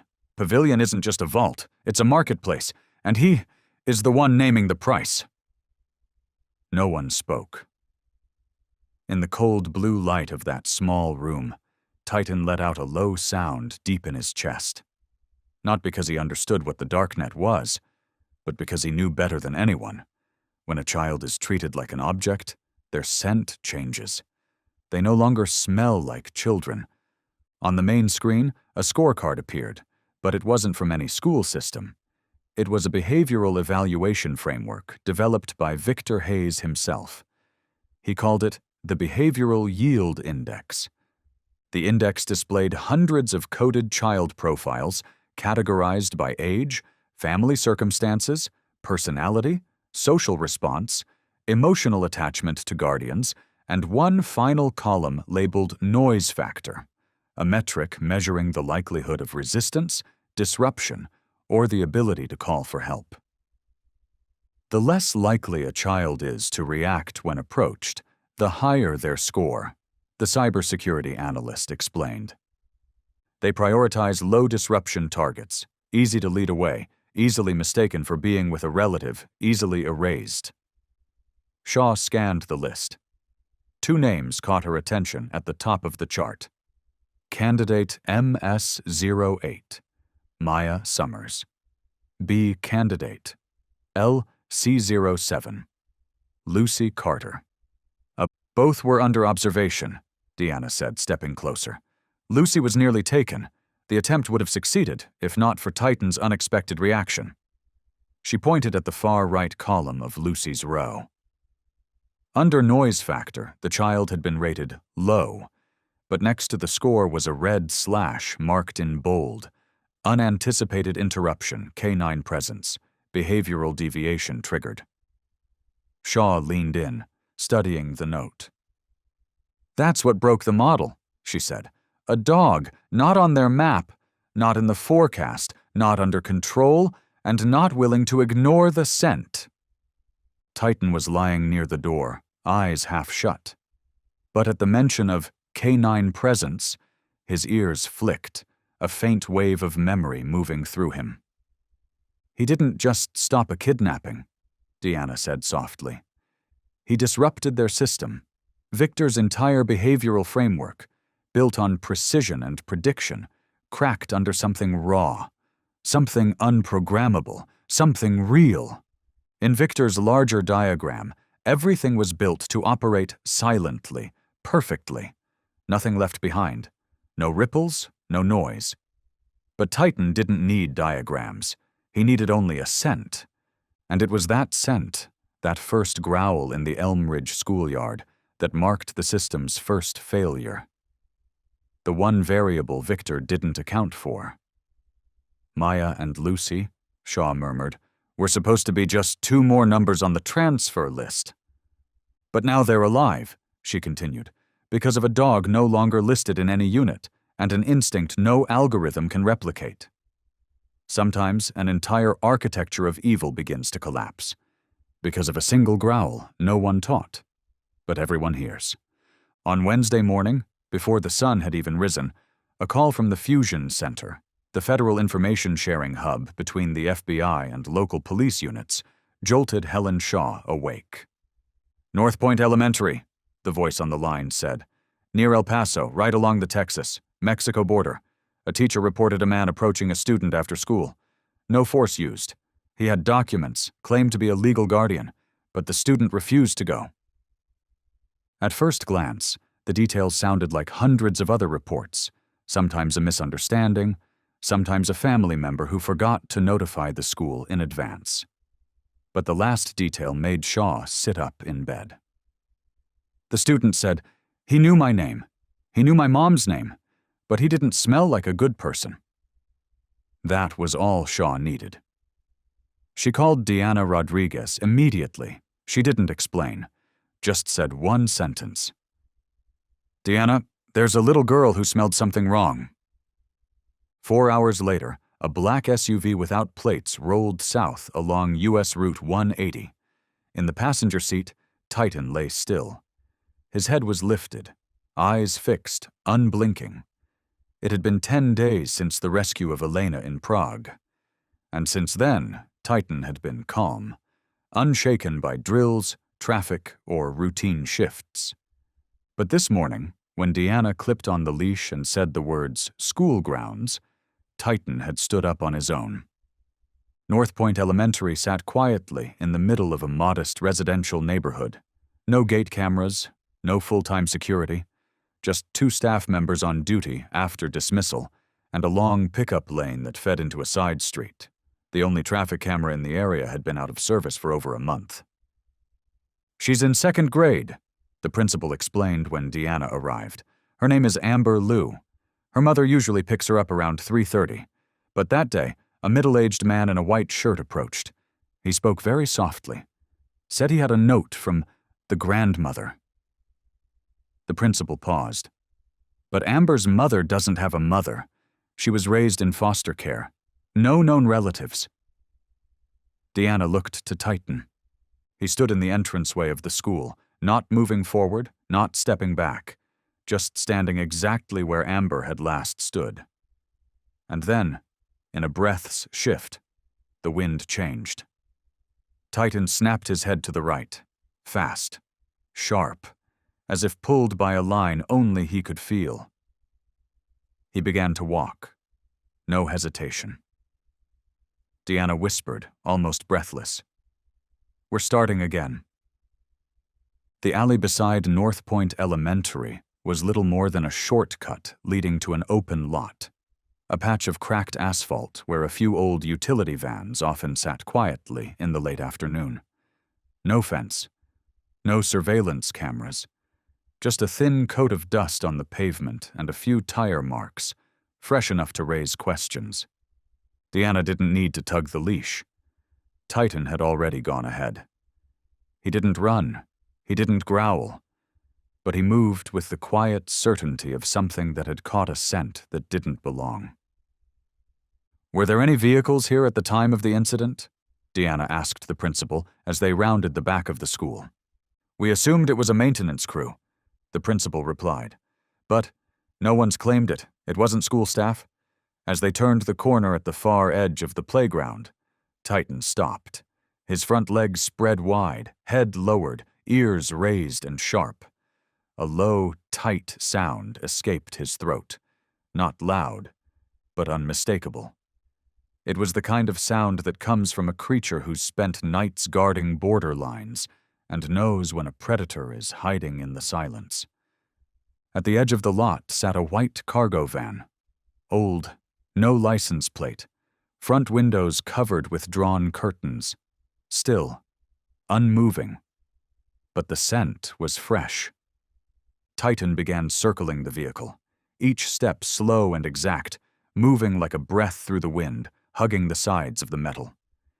He stopped at the sliding side door, pressing his nose to the thin seam in the steel. A series of short, sharp breaths followed. Deanna approached slowly, eyes fixed on the door. "What do you smell?" she asked under her breath. Titan growled, a sound different from any she'd heard before. Not a warning, a blockade. Deanna's hand moved to her belt, drawing her radio. "This is Rodriguez. I need immediate support at the lot behind North Point Elementary. We have a suspicious vehicle, possible occupant inside, believed linked to the Pavilion network." Just then, a faint sound from inside the van. Metal, barely audible, a shift. But Titan reacted instantly. He launched upward, landing both front paws against the sliding door, snarling. From behind the curtain, a shadow moved. Deanna drew her weapon. Her voice was calm, but firm. "Exit the vehicle now. Hands on your head. Drop whatever you're holding." No response. Then the engine roared to life, sudden and aggressive, like a punch into the tension-laden air. "He's trying to run!" an arriving officer shouted. But Titan was already in motion. He leapt from the side door, swung around the front of the van, and in the next instant launched onto the hood like age meant nothing. His claws struck the windshield. The figure inside recoiled, panicked. Deanna charged forward, slamming her palm against the driver's door. "Out of the vehicle, now!" The door swung open, and the face inside wasn't unfamiliar. The face behind the van door was that of a man in his 50s, unshaven, hair slick with sweat. His eyes darted wildly, the kind of eyes that belonged to someone used to running, but not smart enough to know when there was nowhere left to run. "Out of the vehicle! Hands on your head!" Deanna barked. Instead of complying, the man yanked the door wider and bolted around the back of the van, but he didn't make it far. Before he could even clear the edge of the lot, Titan launched from the hood like a living arrow. He slammed into the man's knee with a turning force that sent the whole body spinning and crashing to the ground. The suspect tumbled across the gravel, screaming in panic. "I didn't do anything. I just drive the van." Deanna dropped to her knee, securing his wrists behind his back. Another officer arrived and placed a steadying hand on Titan, who was panting hard but didn't break eye contact with the suspect. His stance remained rigid, watchful. "Name?" Deanna demanded. Ray Dempsey," he stammered, turning his head, trying to shield his face with his shoulder. Deanna didn't need to tighten the cuffs. He didn't resist. But his eyes kept flicking around, searching for someone behind him or fearing someone watching from far beyond. Inside the front seat, buried under crumpled papers and a backpack reeking of cigarette smoke, they found what mattered most. An envelope. Inside was a USB, scrawled in red marker. Backup list. Move early before August 15th. When decrypted, it held 3 PDF files.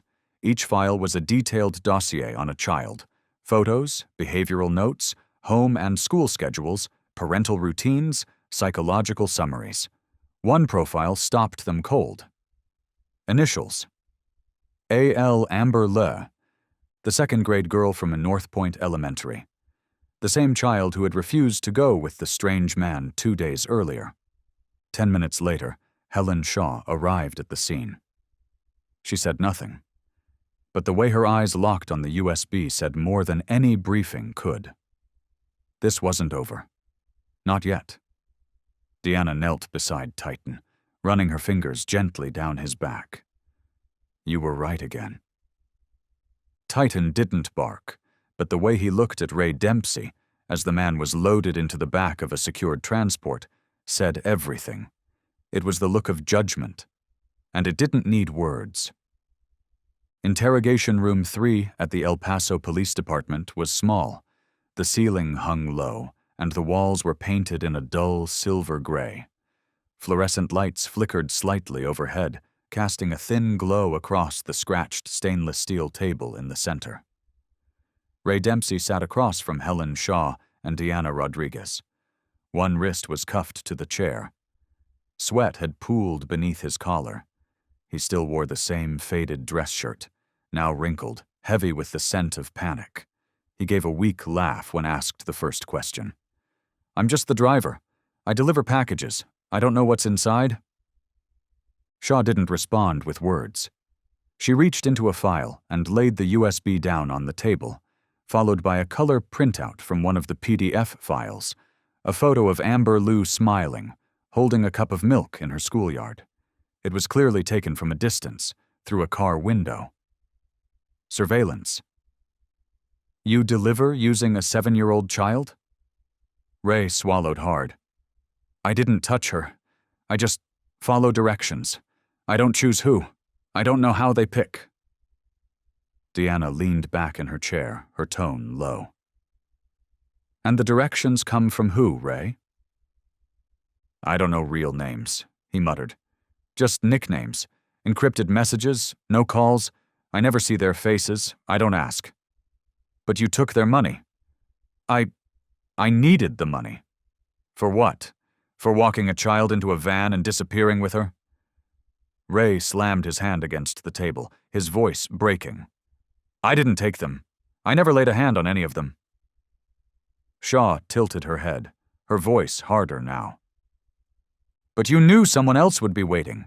Someone would take over. All you had to do was drop her off, at the right place, at the right time, like a package. Silence. Ray lowered his head, breathing fast. Not from rage. From the slow realization that he was not getting out. Deanna slid a second photo across the table. This one showed Titan, standing in front of the white van, eyes locked on Ray at the moment he'd been handcuffed. You recognize this dog? She asked. Ray looked at the photo, blinked, then recoiled, shoulders drawing in as if by instinct. He looked at me like I'd already done something. You hadn't, Deanna said, but you would have, and he knew it before you did. Shaw rose to her feet, retrieving the USB. We don't need your confession. The network you worked for will unravel itself. Once we pull the messages, the keys, the wallets. But if you want to salvage even a shred of your face in this world, you can start by saying a real name. Ray looked up, and for the first time since the interrogation began, his expression fractured. They call him the architect. I never met him, but he doesn't just give orders. He builds everything. Deanna turned to Shaw. No words were exchanged. There was no need. Victor Hayes wasn't just behind the curtain. He was the design, the axis, and stopping what he created would require more than a warrant. It would require people like Ray. Finally speaking, after returning to the U.S. from the rescue operation in Prague and the capture of Ray Dempsey, Deanna didn't go home. She and Titan were redirected straight to the Federal Data Analysis Center in Quantico, where the next battleground wasn't a dusty schoolyard or an empty parking lot, but buried inside lines of data long dismissed as unrelated. Helen Shaw was already waiting inside Level 2 Strategic Command. A massive digital map of the United States spread across the touch-sensitive wall. Red, green, and yellow dots flickered in rhythm with live data feeds. They weren't crime scenes. They were almost crime scenes. We've started stitching together the scattered incident reports from the last 24 months, Shaw said. What we're seeing isn't just international transit like Prague.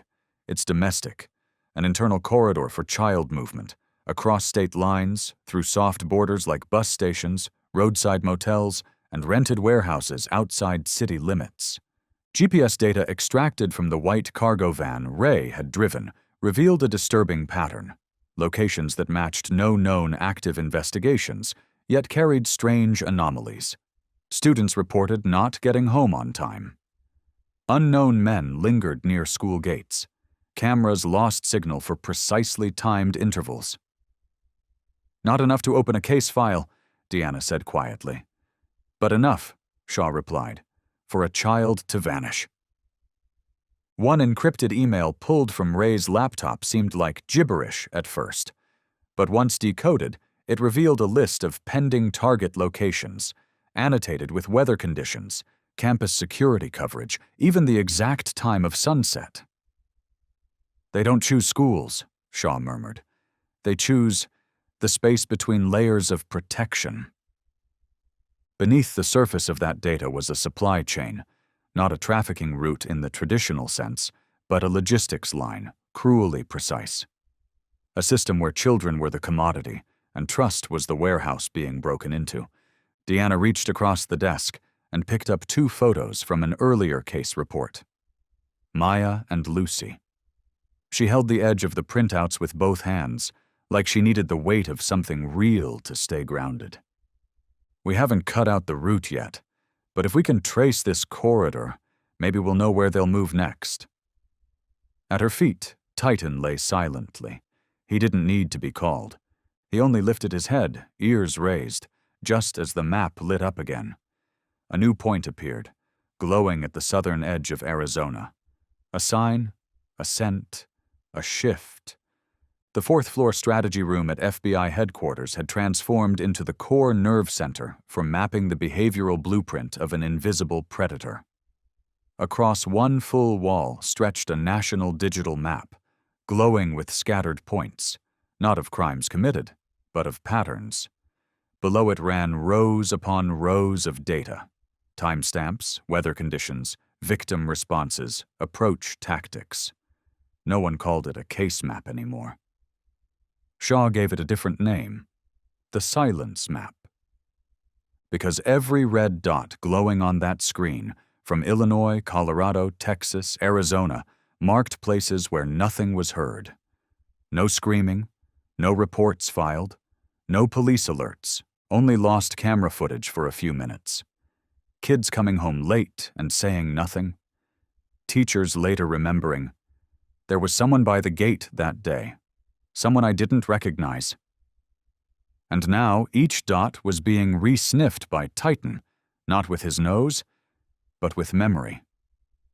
By combining GPS logs, route overlays, and behavioral analysis, the Bureau's behavioral specialists constructed a new predictive model, one that didn't rely on crimes already committed, but on preparations made. Victor Hayes doesn't pick locations based on population maps, Deanna said, scanning the layers of data.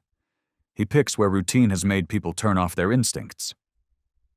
The map started to reveal terrifying consistencies. Every site had been surveilled for at least a month. Every school lacked permanent security or K-9 presence. The approach zones were always blind spots: traffic corridors, side alleys, empty lots adjacent to school exits. Worse still, many of the locations had previously been flagged in minor reports, then dismissed for lacking enough to be considered criminal. "We're not tracking a criminal," Shaw said. "We're tracking a mindset, a methodology." She pointed to the screen, and every time that method failed, something had broken the model. A temporary camera, a last-minute change in staff, or— She looked down. A dog that growled at the exact right moment. Titan lay quietly beneath the table. But when the map lit up with a new cluster, 3 tightly grouped points along the California corridor between Oakland and San Jose, he lifted his head. His body leaned forward, his nose tilted toward the screen. No one said a word. They didn't need to. Everyone in the room understood exactly what was happening. He had just smelled the map. No one called Titan a working dog anymore. Since Prague and North Point, his name had been listed separately in federal case files, marked under a new designation: Non-Standard Sensory Response Subject, supports behavioral crime reconstruction. It sounded clinical, like the description of a tool. But anyone who had ever seen Titan move through a scene, pause beside a forgotten toy, or lower his head next to a faint smudge of mud on a child's shoe, knew the truth. He wasn't a tool. He was a silent witness. At the FBI's Behavioral Analysis Division, agents reconstructed the corridor model using mapped data, camera timestamps, and old physical evidence from incidents that had never led to formal investigations. And among all the resources brought to the table, only Titan could respond to a kind of signal no technician could replicate: the scent of emotional residue. "We're not looking for physical smells," Deanna explained. "Titan reacts to what lingers in a contact zone. Not blood, not chemicals, but traces of trauma." There was a child's jacket recovered from the cargo hold of a truck, washed clean, no stains, no foreign DNA. But when Titan approached it, he gave a low growl, then stepped back 2 paces. The exact pattern he showed when detecting fear imprinted deeply over time. At a checkpoint in Arizona, Traffic cameras had once captured a man leading a young girl across a sidewalk, their faces obscured. Titan didn't respond when shown the video, but when the team extracted a sample of roadside soil from where the girl had been standing, a clump of damp sand and dust, Titan pressed his nose into it, held it there, then raised his head. Once. Just once. He marked the moment, Shaw said. The scent lined up, but only within a 2-hour window. From that, we tracked the van to a produce cold storage lot, pulled the license plate from a backup dock camera. No map could plot the world the way Titan responded. No algorithm could predict the moment he would stop walking, tilt his head, or growl low beneath his breath. But each of those small actions, when charted together, revealed something the entire system had been missing: the living rhythm of a child under watch. Titan didn't read data, but he read disruption. And that disruption, the quiet rift in Victor Hayes's perfect model, was the first true crack. While the rest of us stare at numbers, Deanna said, Titan hears what never made it into any report: the sound of fear that was once held in silence. Night had settled over the Federal Command Center, casting a sterile, cold light from screens that refused to rest. The data kept running. The mouse kept gliding, line by line. But in the air, something had begun to fold in on itself. Instinct. Titan lay still beneath Deanna's desk. He hadn't closed his eyes since late afternoon. His gaze remained steady, unblinking. Each breath moved slowly through his nose, deep and measured, like he was holding on to a scent that memory hadn't yet let go. Helen Shaw was the first to find the file.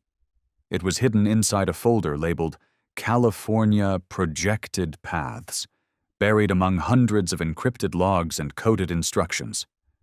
The name of the file was too plain, too calm. It chilled her. Batch 31. Oh, she opened it. Her eyes froze on the third line. She didn't need to say it out loud. No one in the room needed a key to decipher it. MS. 8 years old. Elmridge Elementary. 89%. Scheduled. August 17th. Maya Summers. The girl who once stood alone on the stone steps of a quiet schoolyard, counting red cars just to pass the time. The one who tilted her head and whispered that he doesn't smell like a real grandfather. Now, she was listed under scheduled delivery.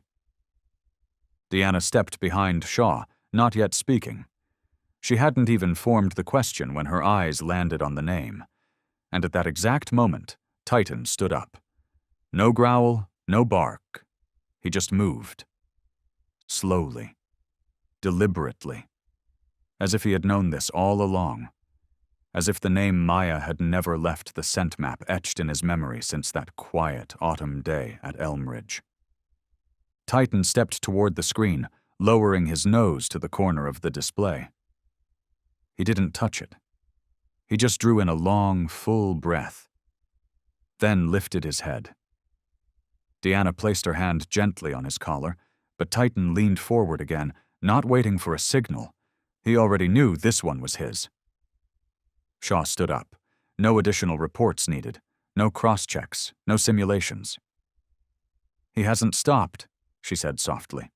And Maya is not safe. Deanna didn't answer. She tightened her grip on the leash. Titan took a step forward. Not because someone told him to, but because somewhere, a child was afraid. And he had smelled it, long before anyone could find the words.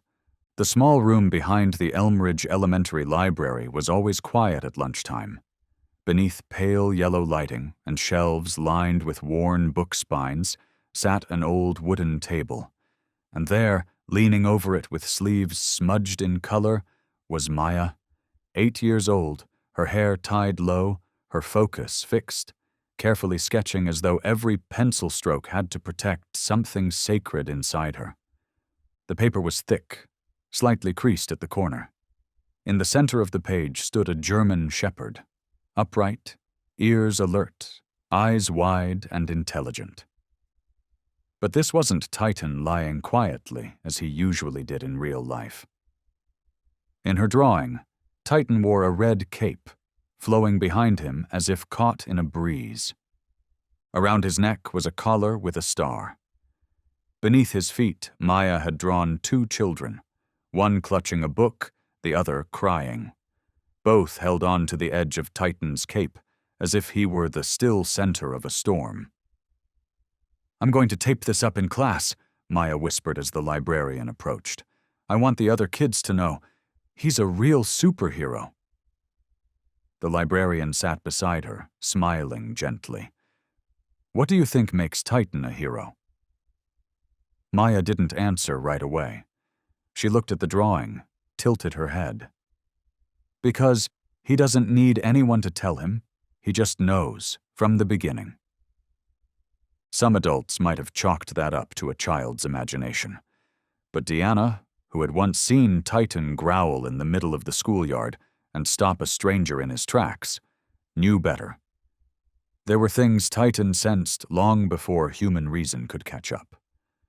Maya folded the drawing carefully, placed it inside a cream-colored envelope, and scribbled across the front in soft pencil. "To Titan, my superhero." That day, Titan wasn't in the library. He was lying under the old maple tree behind the playground, eyes closed, breathing slow. But when Maya approached with the envelope in hand, he opened one eye, just slightly, as if he already knew something important was being offered. No words needed. From that afternoon forward, Titan picked up a new habit. Every time Maya left class, no matter where he was, whether by the library steps, under the tree, or near the water fountain, he would rise, walk to the classroom door, and wait. No one had trained him to do this. No one asked him to. But Titan always knew when Maya was about to appear, and when she did, he wouldn't run or wag his tail excitedly. He would simply walk alongside her, a quiet satellite orbiting a small, steady world. Maya began talking to him in her own way. She would sit on the steps, place her lunchbox next to him, and murmur like a breath. "Today the teacher called me the quiet one. Do you think being quiet is good or bad?" Titan never answered, not in the way people expect, but he would raise his head, press his nose gently to her hand, just enough to remind her that silence isn't always fear. Sometimes it's the last safe place to hide. Each morning, when Maya's mother dropped her off at school, Titan would be there. Never assigned to do so, never asked, but always in the same spot, at the same time. And every time Maya turned back to wave, Titan would lift his head, ears perked just slightly, an instinct that didn't need teaching. Once during recess, Maya wrapped her arms around Titan's neck and whispered, "I think you're the only one who understands me without asking." Some teachers called it natural emotional therapy. But Deanna knew better. It wasn't therapy. It was a quiet covenant between a dog who had survived by protecting and a girl who had learned to go silent just to stay whole. Whenever Maya flinched at loud voices, Titan would move closer. When she sat at the window and said nothing, Titan would rest his head on her lap, not heavy, never abrupt, just enough for her to know, "I'm here, and I'm not going anywhere." That afternoon, the playground at Elmridge was bathed in a deep golden light. The maple leaves swayed gently, drifting down like even time itself was hesitating. Maya sat alone on the bench by the fence, a notebook in her arms, though she wasn't writing. Titan lay beside her. He wasn't asleep. His head rested across his front paws, eyes half-lidded, breath steady and calm. Neither of them spoke, and neither needed to. After a while, Maya leaned sideways, resting her chin on her knees. Her voice was softer than the breeze. "There was one night. I almost told Mom I saw Grandpa in a dream," she said. "But I didn't. I thought it would make her sad." Titan didn't move, just exhaled, long and slow. "Another time, I wanted to tell my teacher I don't like sitting in the middle of the class, Maya continued. Everyone's too loud there, but I didn't say that either. I was scared they'd think I'm weird. She paused, fingers twisting at the hem of her sleeve, then turned to look at Titan. Her gaze wasn't searching for an answer, more like she was looking at someone who already knew what she was about to say. But I think he already knows. From a distance, Deanna stood watching. She heard every word, each syllable like a breath slipping out from a crack that had never been touched before. And when Maya spoke again, her voice was nearly a confession whispered into the open air. I think Titan knows all the things I haven't said yet. Like, before I even feel scared, he's already up on his feet. Titan turned his head. Not suddenly. Not sharply. Just a small movement, like someone had quietly knocked at a door inside him. And he recognized the sound. Deanna stepped forward and sat beside them. You said something very true, Maya, she said. You don't have to say much to be heard, and Titan doesn't need words to know what you need. Maya looked at Titan, then nodded, a small gesture, but deep. Because there are children who cannot explain their fears out loud, and there are beings in this world who know how to carry those fears just by the way they see you. Saturday evening, in the softly lit library of Elmridge Elementary, the school hosted a small gathering for parents whose children had experienced trauma. No podium, no microphone, just warm light spilling down onto worn wooden chairs, a few windows cracked slightly open to the night, and the quiet breathing of those who had come to listen. Naomi Summers, Maya's mother, was the last to be invited up to share. She stood at the center of the room, not as a speaker, not as a guest, but simply as a mother, one who had known silence and fear and the weight of not knowing how to reach her own child. Deanna sat near the front, with Titan at her feet. Maya rested quietly beside him, her fingers curled in the soft fur near his neck. Titan lay still, almost blending into the room itself, as if he knew this story belonged to someone else now. Naomi clasped her hands, then spoke. I used to think Maya learned fear from me, she began, but the truth is, she had it before I ever knew how to name it. Her voice was steady, slow, not trembling, but each word seemed to travel a long way, as if it had to pass through memory before it reached her lips. When my husband died, Maya was only 6. It was a car accident, sudden, no goodbyes, and the hardest thing for a child isn't death. It's when someone disappears and no one comes back. The room went still. Maya didn't blink. She didn't flinch. She simply watched her mother, her eyes calm, deep, as if listening not for the first time, but hearing something settle into place. Naomi looked down briefly, then let out a quiet, almost weightless laugh. Not from joy, but from the strength of having survived it. Maya didn't speak to anyone for 7 months. She wouldn't look strangers in the eye. She didn't trust comfort. And I, the only parent she had left, tried everything.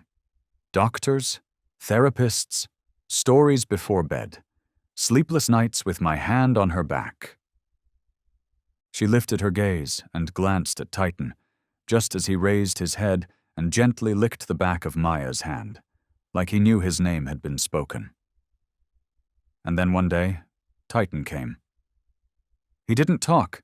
He didn't try. He just sat there, beside her, and didn't leave. Naomi's voice softened, barely above a whisper. Maya began to draw again. The first picture was a dog with no mouth. The third, a dog with ears that could hear. By the fifth, Titan had eyes that looked like someone who had lost something but chose to stay anyway. Deanna turned toward them. Maya now leaned gently into her mother, her hand moving slowly over Titan's fur. I don't know if it was my daughter who taught Titan how to trust, Naomi said, or if he taught her first. All I know is, since that day, Maya learned to believe again. And Titan decided not to leave. The ceremony took place on a clear Sunday morning, beneath a sky so still it felt like the city was holding its breath. Flags fluttered softly above the central square. Folding chairs formed a quiet arc in front of a simple wooden stage, backed by the national flag and the bronzed emblem of Elmridge. There were no barricades, no signs, yet the entire square felt as solemn as a chapel, because people had gathered not just to honor, but to witness, something beyond naming. Deanna stood in plain clothes, just off to the side of the platform. Titan sat at her heel, his collar freshly brushed, the silver glint catching slants of morning sun. He didn't know what it meant to be honored. He didn't understand why so many eyes were fixed on him. But he knew. Today was different. Maya wore a simple white dress, her hands clasping a small envelope. When invited to step up, she didn't speak right away. She turned toward Titan, bent slightly, and whispered something that no one else could hear. Titan's ears twitched. Then he leaned forward and gently licked her hand, as if he understood, as if he had already said yes. The city's mayor took the microphone, delivering formal words that echoed through the square. He recounted Titan's name in the report of the attempted abduction, spoke of how this dog helped crack a criminal network, how he became a quiet guardian for the children who had forgotten how to trust. But as he reached the end of the speech, he paused. His voice dropped just slightly. Today, we stand before a warrior.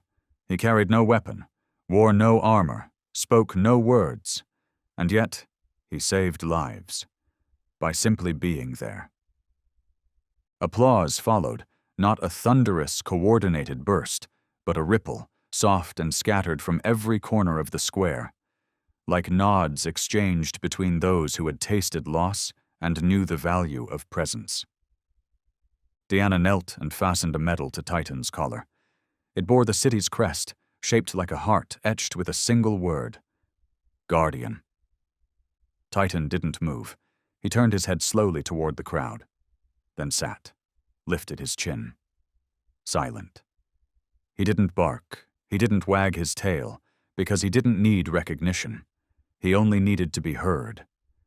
And on that morning, the city fell quiet, just once, to listen, to the silence of a dog who had already done his part.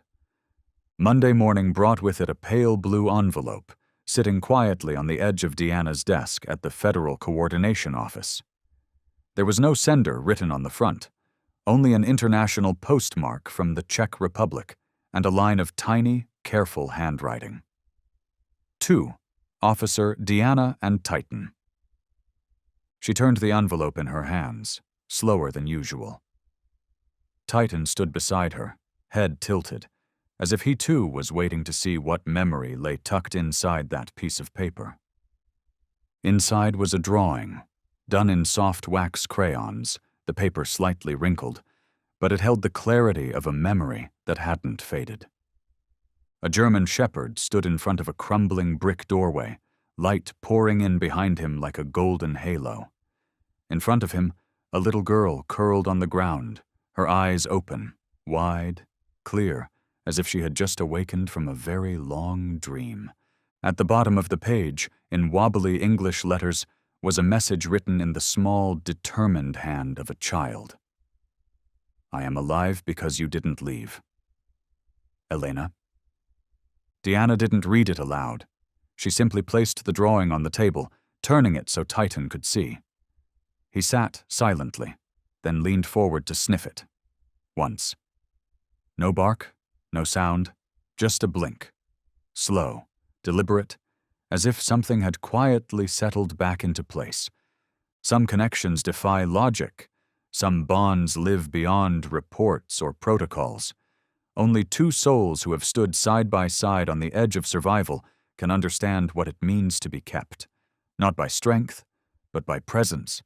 Elena, the little girl once trapped behind concrete and silence, was now living in a recovery center just outside Prague.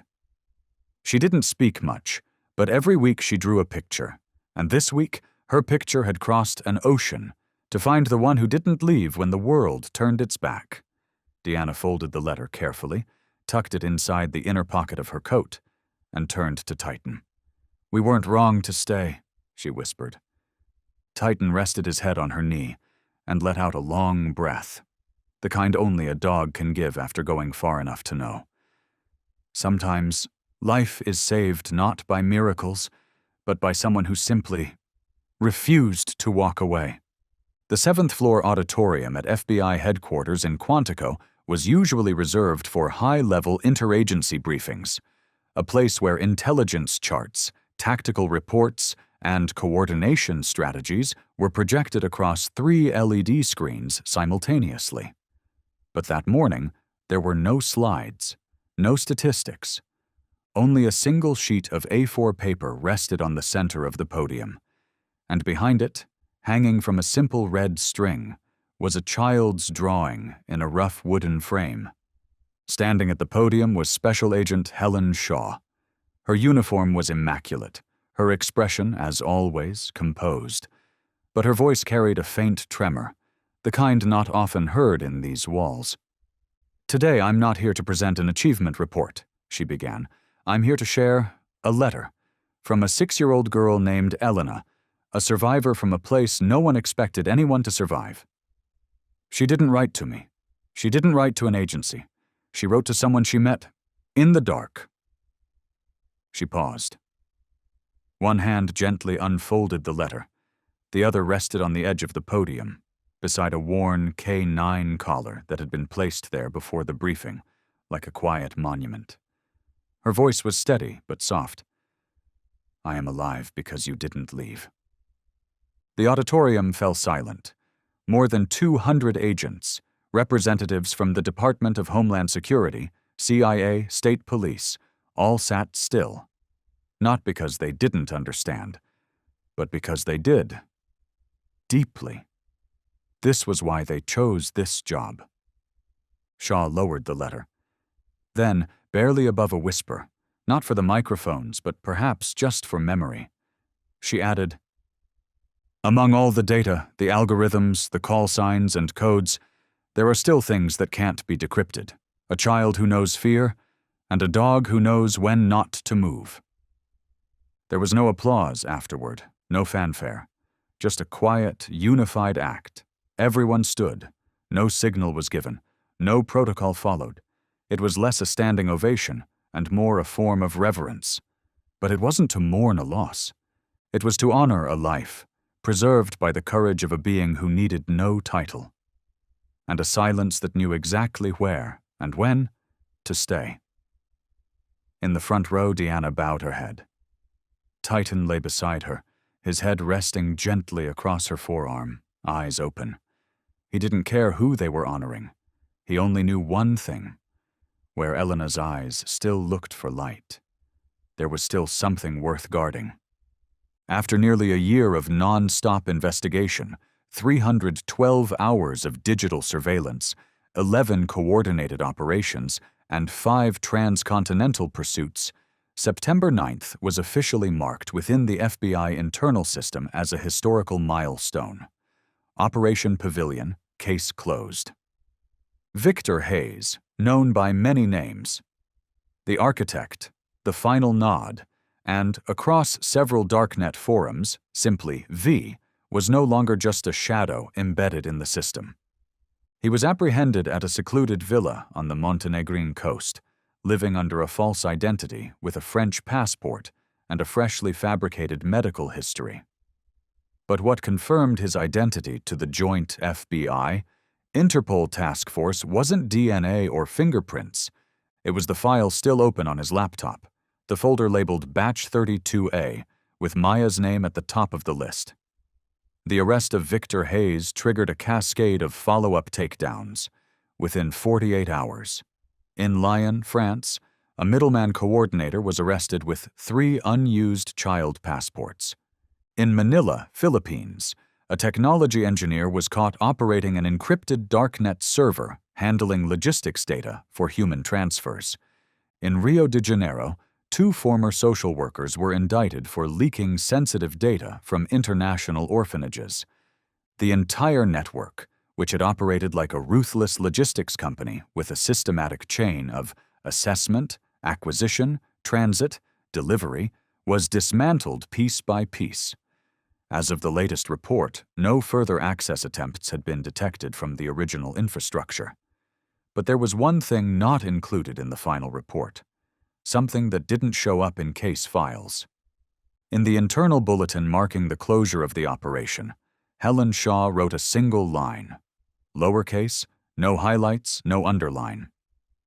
The system collapsed, not because of technology, but because of one growl on a schoolyard, a sound that threw a perfect model off course forever. Tactics would be remembered, arrest details would be retold, but what the agents carried with them the most wasn't the day the international warrant was issued. It was the day Titan stood between Maya and a predator. And from that moment on, nothing went according to plan for the hunter ever again. The house sat at the end of a tree-lined street on the outskirts of Elm Ridge. No high fences, no alarm systems, just a small wooden porch, a few pots of green plants, and a little sign hanging under the awning. We live with a hero, but the hero doesn't wear shoes. Titan lay stretched out in front of the door, no leash, no handler. He was officially retired now, not with a ceremony, not with a farewell party. Just an ordinary afternoon, like any other, when Deanna quietly unbuckled the mission collar from his neck and replaced it with a leather one engraved simply, Titan, Guardian, always. Maya had grown braver. She no longer flinched when strangers approached. But every time someone new stepped into the house, the first thing she did was look toward Titan. If he lifted his head and gave a slow wag of the tail, Maya would smile. If he didn't respond, she would step back. Because to Maya, Titan wasn't just a dog. He was a compass, the emotional North Star, for things that couldn't be measured in words. Sometimes Deanna sat on the porch steps, a cup of cold coffee in her hand, watching Titan lying beside Maya on the rug. A little girl sketching. An old dog sleeping. Not a single sound. And yet, it was the most complete piece of music she had ever heard. And perhaps what Titan deserved more than any medal after everything was this. A home. A little girl who was no longer afraid. And a woman who no longer had to walk the world alone, carrying the weight all by herself. Each night before bed, Maya would rest her hand gently on Titan's collar and whisper, "You don't have to guard the door anymore. Just stay." And Titan, who never replied, would nod. Somehow the girl always knew he'd heard. The story began with a short headline printed on the front page of a local newspaper. Service dog stops kidnapping attempt at Elm Ridge school gate. But within just 6 months, the name Titan had made its way into education summits in Geneva, school safety forums in Tokyo, and even appeared in a special UNESCO advisory on redefining campus security. In Copenhagen, a non-profit organization called Guardian Step was established, inspired not by old models of protection, but by something entirely new. Behavioral sensing school dogs. These dogs were not trained to attack, not drilled on rigid commands. They were taught to listen for the things no one says, to read signs no one names, and to intervene, not through force, but through presence. Just like Titan did. Sit. Wait. Lift your head. Step forward when it matters. The first trial took place across 3 elementary schools in Finland and New Zealand. The results weren't measured in the number of violent incidents stopped, but in something quieter, deeper, the emotional climate. A decrease in reported childhood anxiety. A rise in emotional responsiveness, especially among children with a history of trauma. Psychologists called it biological mirroring. But when Maya, now older, steadier, was asked what made Titan so special, her answer was simple. Because he didn't speak, I didn't feel pressure to say the right thing. Guardian Step expanded to 11 countries. Their dogs weren't trained at military bases, but at healing centers. They didn't follow commands. They responded to relationships. At the organization's main office in Rotterdam, inside the first photo gallery room, hangs a framed drawing, crumpled paper, waxy color strokes. Titan in a red cape. Eyes bright, standing between two children, and beneath the frame, a single line. Not all heroes wear helmets. Some just know where to stand. No one expected that a crayon drawing by a little girl named Maya would one day appear on the covers of thousands of children's education books across the United States, then in Canada, Sweden, and even South Korea. In the picture, Titan isn't wearing a helmet. He doesn't have a muzzle. He simply stands in the middle of a schoolyard, a soft red cape floating behind him, his eyes tilted downward toward a small girl reaching up to touch his knee. The title of the book is If You Feel Something Isn't Right, with the subtitle, Remember Titan and Trust Your Own Senses. The author is a team of child psychologists, led by Dr. Elise Monroe, who had once served as a language coordinator for survivors during the Pavilion operation. When asked why they chose Titan as the face of the book, she only smiled. Because Titan didn't speak, so children never felt forced. They could sense him, not through words, but through truth. And the instincts of a child are often right if we allow them permission to listen. The book doesn't teach kids how to fight back. It doesn't urge them to scream loudly when scared. Instead, it gently opens with illustrated pages. A child standing alone on the playground, hearing someone call their name without knowing why. A van parked behind the bushes near school. A German shepherd standing off to the side, ears alert, not moving forward, but never leaving. Each short story ends with a quiet reminder. If you're not sure, don't go. If it feels strange, step back. If your heart beats a little faster, that's not a mistake. The final page is a real photograph. Titan lying beneath the front steps of Elmridge School, eyes closed, his head resting on Maya's legs. No headline, no caption, just one sentence in italics. He didn't teach me to be afraid. He just showed me that some silences exist to protect. Autumn had returned to Elmridge. Yellow maple leaves drifted down around the library steps, the place where Titan still liked to rest each afternoon. He no longer wore a mission-tagged collar, no longer needed a handler by regulation. He simply belonged. A group of third graders followed their teacher to the far end of the schoolyard, where a small bronze plaque had just been unveiled, mounted on a granite stone. There was no biography on it, no dates, only one simple line. Sometimes the right thing doesn't follow protocol. It only needs the right time, the right person, and the right instinct. Maya, now in 4th grade, was the first to be invited to speak. But she didn't read the note she had prepared. She just looked over at Titan, lying beneath the maple tree, then lifted her gaze and spoke softly, her voice steady and small. I don't remember every lesson from class, but I remember how I felt when he stood up without anyone telling him to.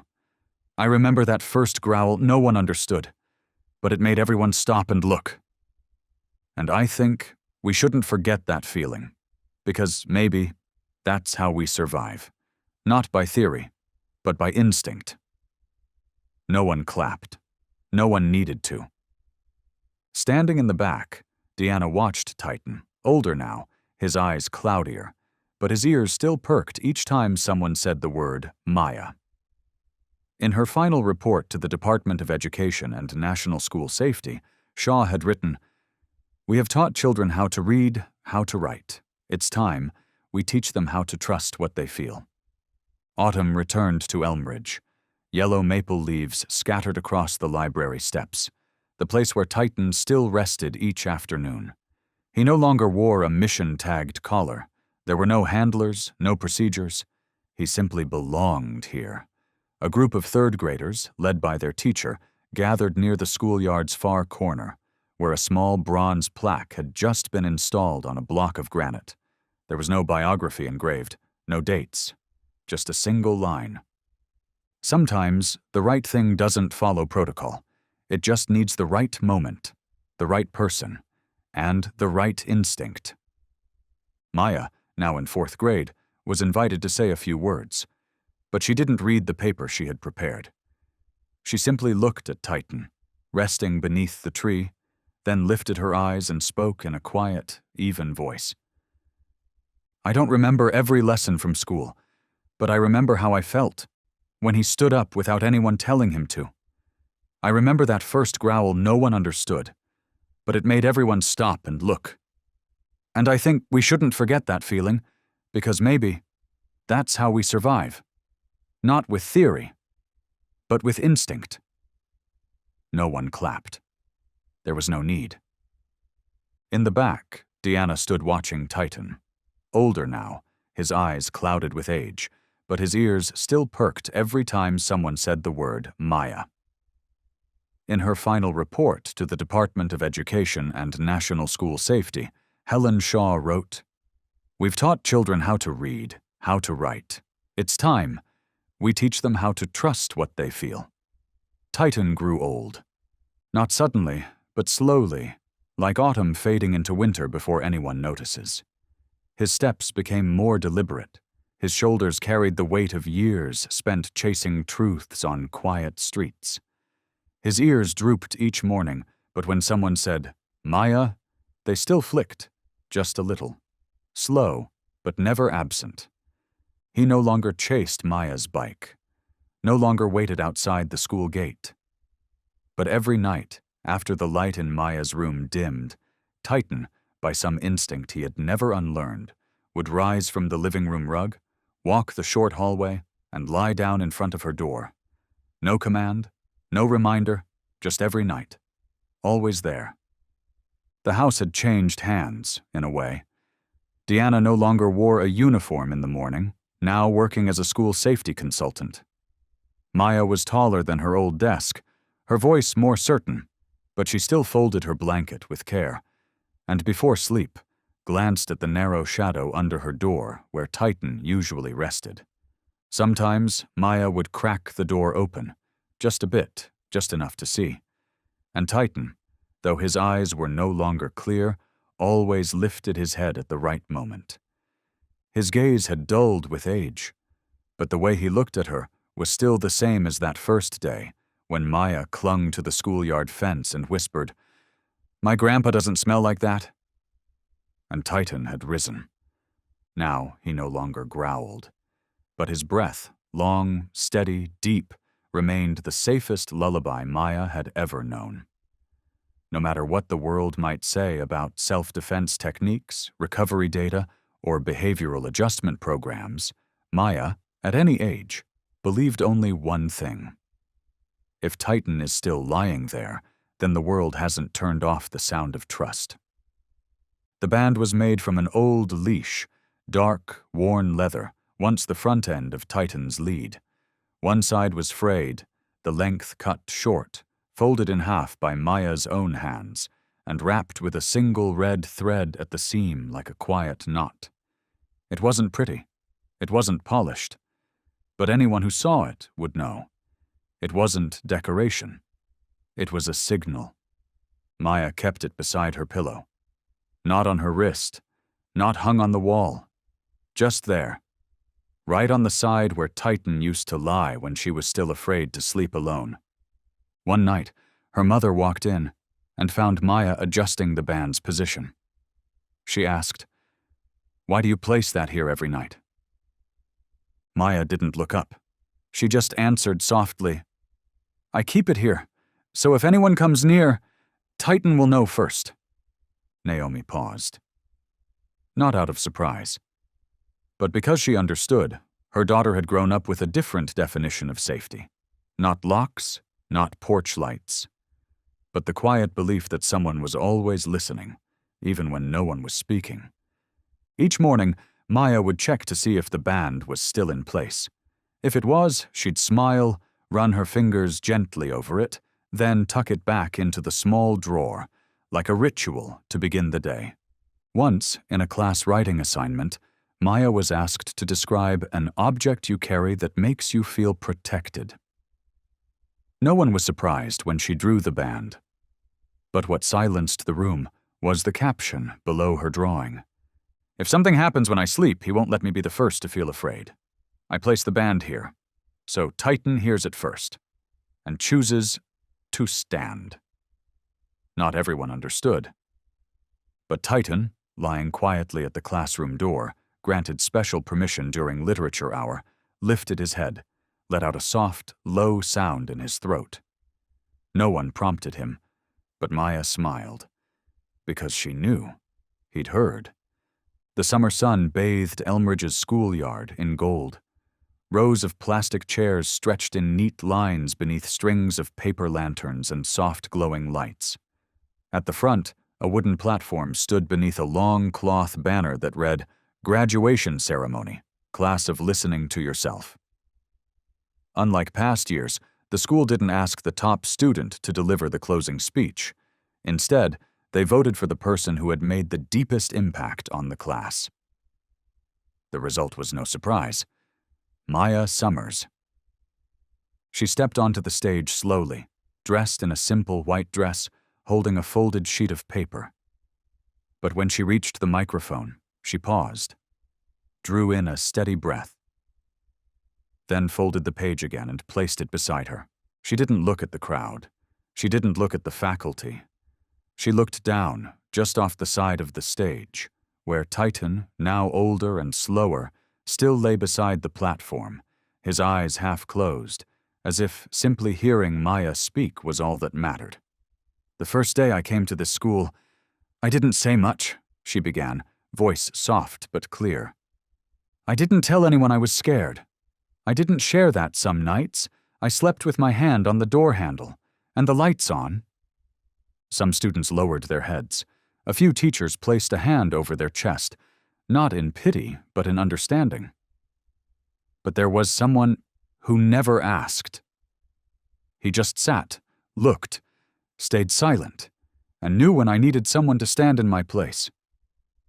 Maya's eyes drifted to Titan. He never said a word all these years, but because of him, I've learned something no textbook ever taught me, that some heroes never speak. They just know how to listen. Deeply. She paused, then smiled. And sometimes, if you listen long enough and sincerely enough, you'll hear the things others don't yet know how to say. Applause followed. Not loud, not all at once, but like hands meeting gently, person by person. Just enough sound for Titan to lift his head. And no, it was okay to close his eyes now, because he wouldn't miss a roar that needed answering anymore.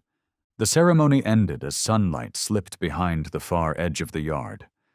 The shadows of the maple trees stretched long across the empty chairs, where Titan now lay still, eyes closed, ears gently tilted. An instinct that remained, even when the world around him had softened. Maya stepped down from the stage. No one called her name. No one guided her. But Titan opened his eyes the moment she passed. Slowly, he raised his head and placed his muzzle softly into the hand of the girl who once trembled in silence. No one knew if that would be the last ceremony Titan would ever attend. But everyone, principal, teachers, even the youngest students, felt something unspoken yet unmistakable. Even if Titan no longer stood in the schoolyard, no longer padded quietly down the halls, he was still there. In the senses of children who had never truly been heard, but still held on to the hope that someone might understand. Deanna placed Titan's old collar inside a wooden box and set it beside Maya's drawing, the one of a shepherd dog in a red cape, standing between two children. Beneath the frame, A new line had been added. Titan, the dog who heard every roar never spoken. And as night fell and the doors of the house closed, a hush lingered just outside Maya's room, where no one lay, yet somehow it was still enough for a child to sleep in peace. Titan was never just a German shepherd. He was the embodiment of something humanity often forgets: loyalty without condition, protection without reason, and the kind of listening that doesn't need to understand every word. His story was never about medals or missions. Titan showed us, especially the children, that safety doesn't always come from fences or sirens. Sometimes it arrives quietly, in a glance that chooses to stay, in a breath that holds still at the right moment. German shepherds have long been praised for their intelligence, alertness, and loyalty. But Titan became living proof of something far more profound. Animals don't need language to understand, and they don't need understanding to love. We teach our children how to read, how to write. But maybe, just maybe, we should also teach them how to notice, how to feel, and how to respect the lives that move quietly beside their own. Because in a single, silent moment, when no one else sees it coming, it might be a dog like Titan who notices first what the world has not yet seen.